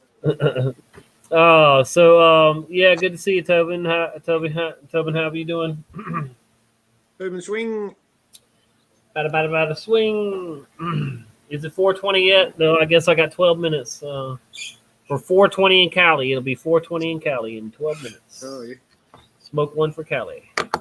Cali. It'll be 20 to 4. Yeah. What? Oh no, So- 11 minutes. I keep looking at the wrong thing. Yeah. 11 minutes. If you could get stuck somewhere in the world, like let's just say that the tribulation period does start, or the it hits the fan, you know, in the near future, where would you want to be? Would you rather be there, or would you rather be somewhere else to ride out whatever's coming? Or just what's your thoughts on Yeah, that? I don't think there's anywhere to go, man. Yeah. Yeah, but people, there's a lot. If you ask that to normies, they would have a million places. They would think. But we can't hide from. That's the thing. You might at one time, but now the New World Order is not going to let anybody hide. They want to enslave everybody equally. They're going to hunt down everybody. And try to enslave everybody.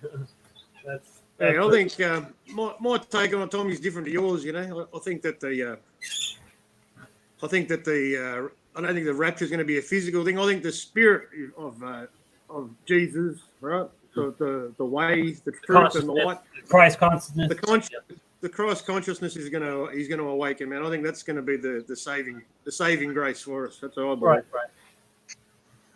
Demons, the demons can't win, man, because the evil's too apparent. It's becoming more and more apparent, and I think people are actually going to. They have to be able to see. If they can't see through it, they're lost, But I think the numbers. I think the numbers are rising, I definitely think that at some point the delusion will be so strong that they won't be able to bust out of it. I mean, they won't be able to come out of it because. You can only, It's like how much evil can you? You can only stay on the evil side for so long, or and maybe you're not even on the evil side, but you're in the middle, or you're just on the fence, whatever, So at some point, every single human being will make a decision. You're gonna have to make a choice, man. You're gonna have to make a choice. They're going to have to make a choice one way or the other. That's right. Yeah. Oh, yes. No doubt about it. Even if it's a simple choice as in, will you take any kind of implant or any kind of mark that, makes you a part of the system, or loyal to it, And it seems so simple to us, but there's a lot of people that have no clue what the mark of the beast is. There's a lot of people that do. There's a lot of people that don't believe in it, or just that have never studied it or anything. And then it's just, I go back to that delusion that just it's definitely here, man. It's coming. Yeah. And we're being led, or the society's being led in that direction. With the slaughter, like cattle to slaughter. With the fake virus and the fake tests, Yeah. And the tracing app. Yeah. And someone said this in a chat that I was watching the other day, that it's more than likely that the tracing app, if you've got a smartphone, at the moment they're asking you if you want to download the app, and they're suggesting that everybody does it, right? It's worldwide. But if you've got a smartphone, there's going to come a time when it just gets automatically uploaded to your phone. The app will just automatically upload. Yeah. So if you've got a smartphone and it's on when they do it, you're going to get it whether you like it or not. You're right. Yeah. That movie I just watched the other day called Southland Tales. It's a 3-hour movie. It's it's how they see the end time playing out. And there's a corporation or the government called arm of the government called U.S. Ident, which is the identity, whatever. And it's so eerie how much it's like what their plans are with this tracking, the virus people and stuff and everything. It's just like. And the 5G is going to pick you up everywhere you go. Don't worry about other people's contact from other people and their phone pinging. It's more about the 5G, so they know. Well, it's both, but they've got the infrastructure is getting put up now. You know what I mean? It's ready. It's ready to go. It's they're starting to roll. They've rolled out a lot of suburbs here and throughout the next few months. I think before the end of the year, it's going to, my city's going to be completely 5G connected. Yeah, well, they've already started putting small towers here, and there's like 57 towers still unapproved yet. but they've got like 30 or something that already are approved and 20 that are in or whatever. You know, I mean, it's like, dang, you know, there's more than I thought already here, and they're coming. The rest of them are going to be approved, I'm sure. And there's a lot of homeowners that are just disgusted and outraged by it for one reason or another. If not just because of the property value will go down for sure if they have a tower on their property. And they're not, you know, it's like at first they were putting them in without even getting permits. Hey, Carla, good to see you. Hey, Carla. Hey, glad you're here. First, yeah, they were just putting them in without even getting letting the city know where they were putting them in and stuff. And I guess now they are trying to get better about getting the permits. But you know, still, I don't want it nowhere on my street or in my property. You know, I rebuke it. I don't want it, and they can keep their faster internet. Did we lose the stream? I think. No, you still eat. There's I don't know. It might have got killed. Let me see. And I just got. What was that noise? No, but I don't see any viewers. It's saying 0 viewers. I doubt that. I mean, so yeah. It's pretty weird, huh? Are we still live, y'all? Let me know. Let's see.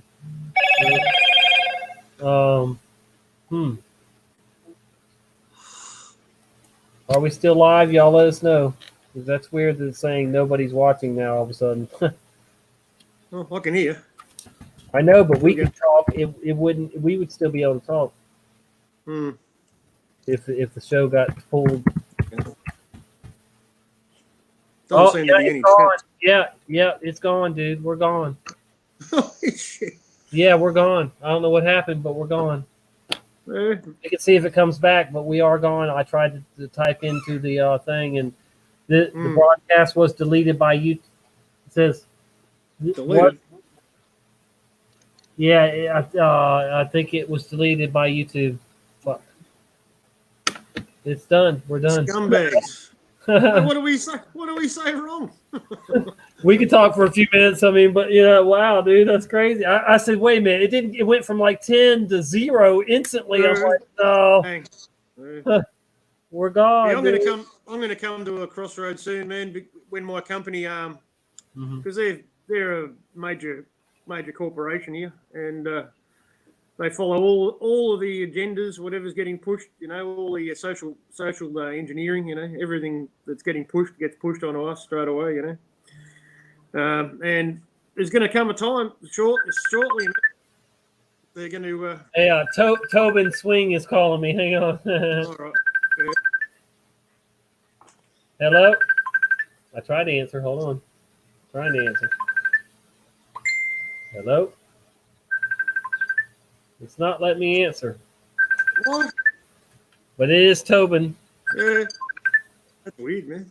Yeah, I'm trying to swipe it or press it and swipe it or whatever. It won't let me. Sorry, Tobin. I can't answer the phone. I'm trying. He can't see you. Oh, yeah, duh, he can't.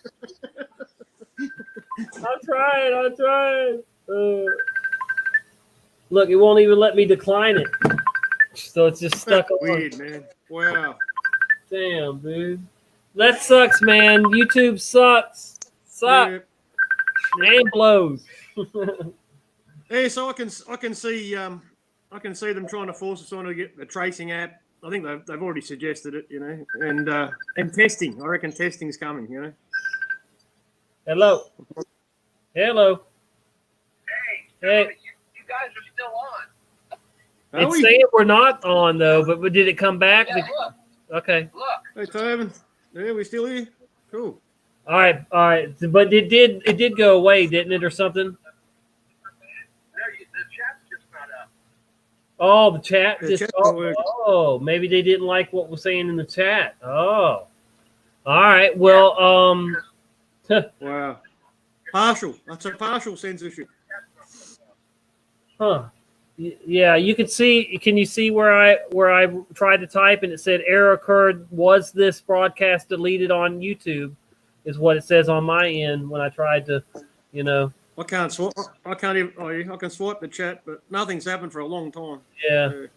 Well, maybe I'll just end it and then we'll start a new one, and see what happens there.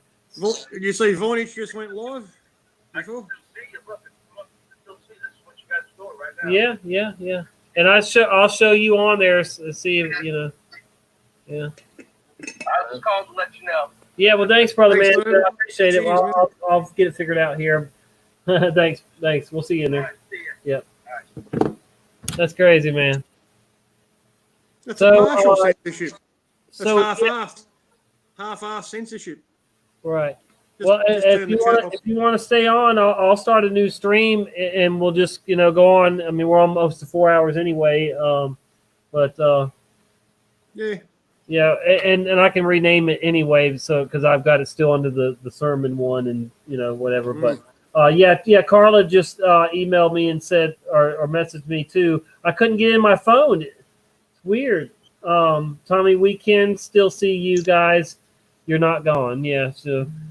All right, cool. But yeah, it still says 0 on my side, and I can't chat. Yeah. So I don't know how many people are left. All right. Well, anyway, then let me just go ahead and start a new stream real quick, and if you want to come back in, man, please do. I'll just stay in, mate. I know, but I'll be right back. I promise. Right back. All right, mate. See ya. All right. See you in a few.